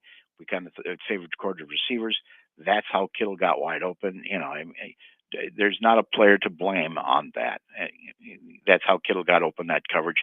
And of course, then I'm not going to give you whose fault it was, but obviously someone's got to say, wait a minute, who's got Kittle? And that's a pre-snap adjustment that you've got to make. Yeah. And one, news story, if you will, today, one red flag in terms of getting ready for Thursday night's game against the Dolphins.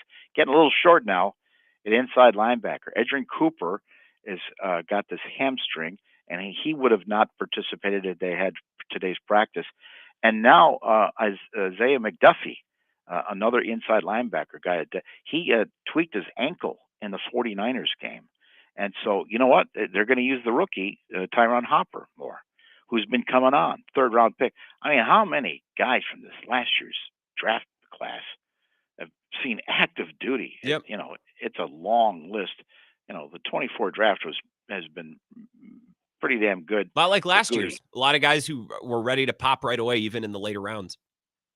So now in terms of games management, and you're going against Kyle Shanahan, one of the best coaches in the NFL. He's gotten to the Super Bowl twice. He just can't get past. Who can get past Patrick Mahomes and Andy Reid and the Chiefs right now?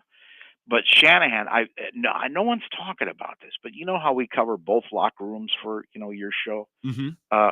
Shanahan was really miffed about this because remember, since the second quarter, Packers are up 10-0. They've driven the ball down to the red zone, and all of a sudden, the 49ers get caught with 12 men on the field, and so Packers huddle up.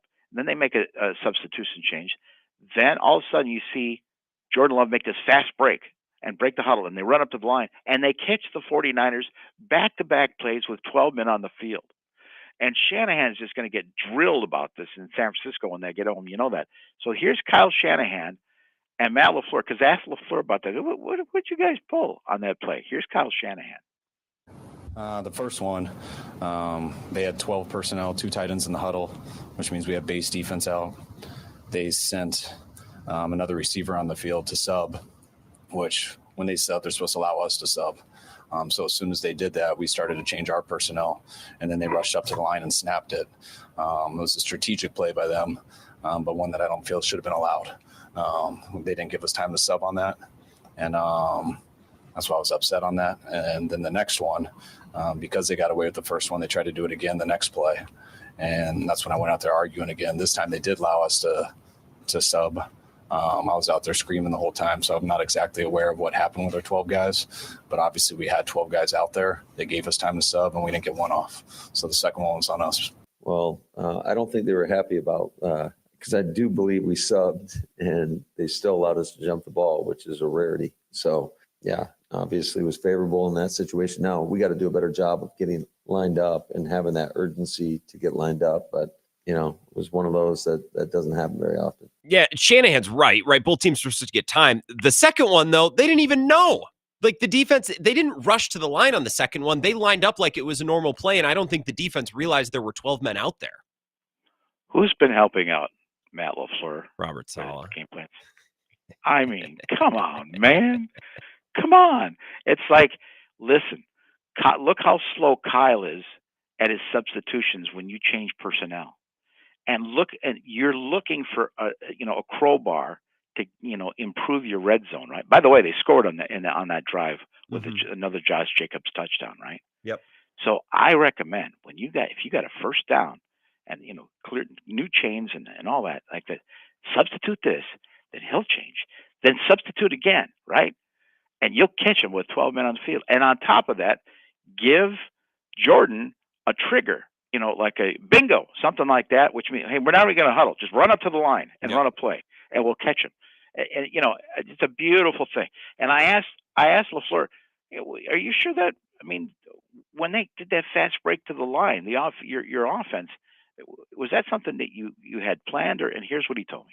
Yeah, that's all Jordan. Just seeing a substitution and then getting us to the line of scrimmage. I wonder who he learned all that from. Sure it is. Sure. Yep. Sure. Yeah, I had nothing to do with that. So Jordan Love, to me, there's questions every week because he's throwing an interception a week about his decision making, and that's part of it. But listen, man, athletically, if you look at the top quarterbacks in the NFL, according to ESPN, do you know where Jordan Love is ranked? In the middle. I think he's a top 10 quarterback. I think Jordan Love is capable. I think he's on track, and probably not this year. I think he's on track to becoming a Super Bowl caliber quarterback. I think he can be just as good as Jalen Hurts. Oh, yeah. Yeah. I think all four of I was going through my Super Bowl huddle, and we only got about 2 minutes here, so we'll be quick. But my Super Bowl huddle in the NFC or bubble is Detroit, Philly, Green Bay, Minnesota. All of those teams have question marks one place or another at quarterback. There's no perfect superstar quarterback in the NFC right now. Right now, if you go by QBR, it's actually Lamar Jackson, then Joe Burrow, Josh Allen, Kyler Murray, who's actually having a great year, Brock Purdy when he's got a healthy team around him, and Mahomes is sixth. Jameis Winston is in there, but he hasn't played that many games, but he's actually, off to a good start. Jaden Daniels. And so these are all pretty good. Matthew Stafford. And I say those are all pretty good quarterbacks, but I know Jordan Love is right up in there. One guy that's just ahead of him is Tua Tagovailoa. One guy that's about 7-8 spots behind him is Aaron Rodgers and Justin Fields. So I asked Jordan this. Have you, Grant, when you watch the TV versions of these games, have you ever seen him, throw a tablet or yell at a ref or yell at a teammate? I said to him, is there anything in these games that ever makes you angry?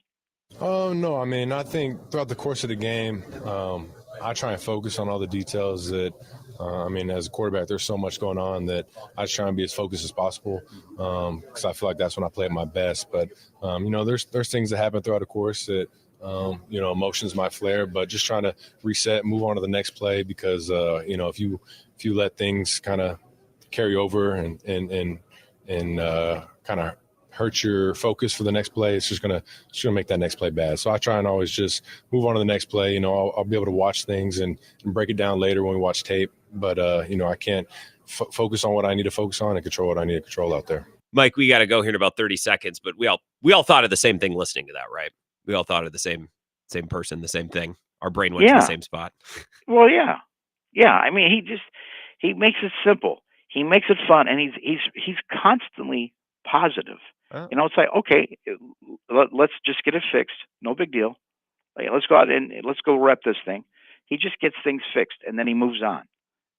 Very balanced that way. Playing quarterback's hard. He's got enough details to worry about. And if you start losing your mind, well, then that rolls over to the next play and the next play, and then it's a thing. Mike, I got to run. I know we're going to get you on Bill tomorrow and then the huddle tomorrow night, and enjoy your Thanksgiving. Thank you for the time. Thank you, Grant. Talk to you later. Yeah, talk to you later. That's Mike Clemens. Let's wrap up the show next. This is the Wisco Sports Show with Grant Bills on the Wisconsin Sports Zone Radio Network.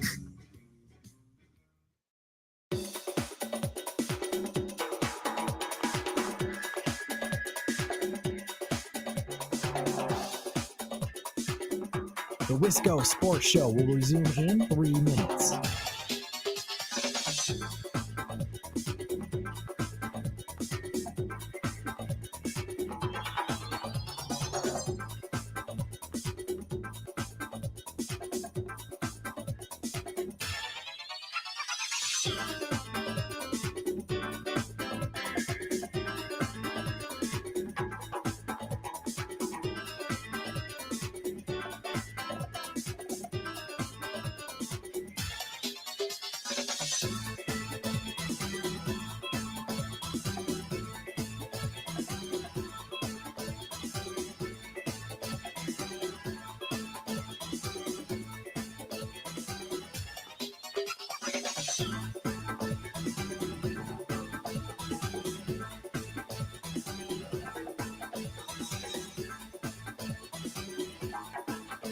The Wisco Sports Show will resume in 2 minutes.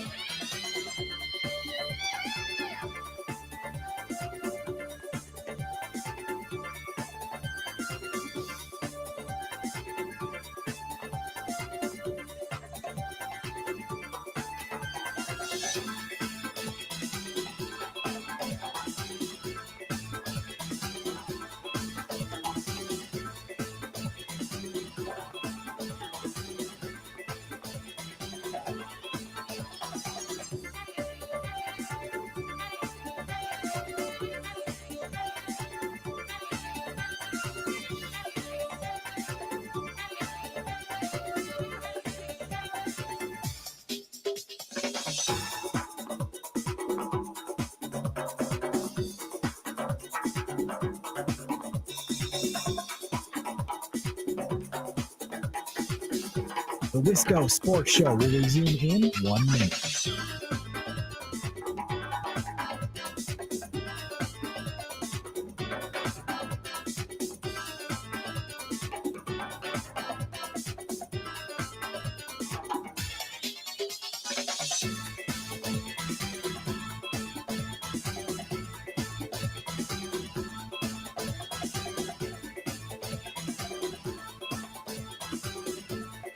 The Wisco Sports Show will resume in 30 seconds.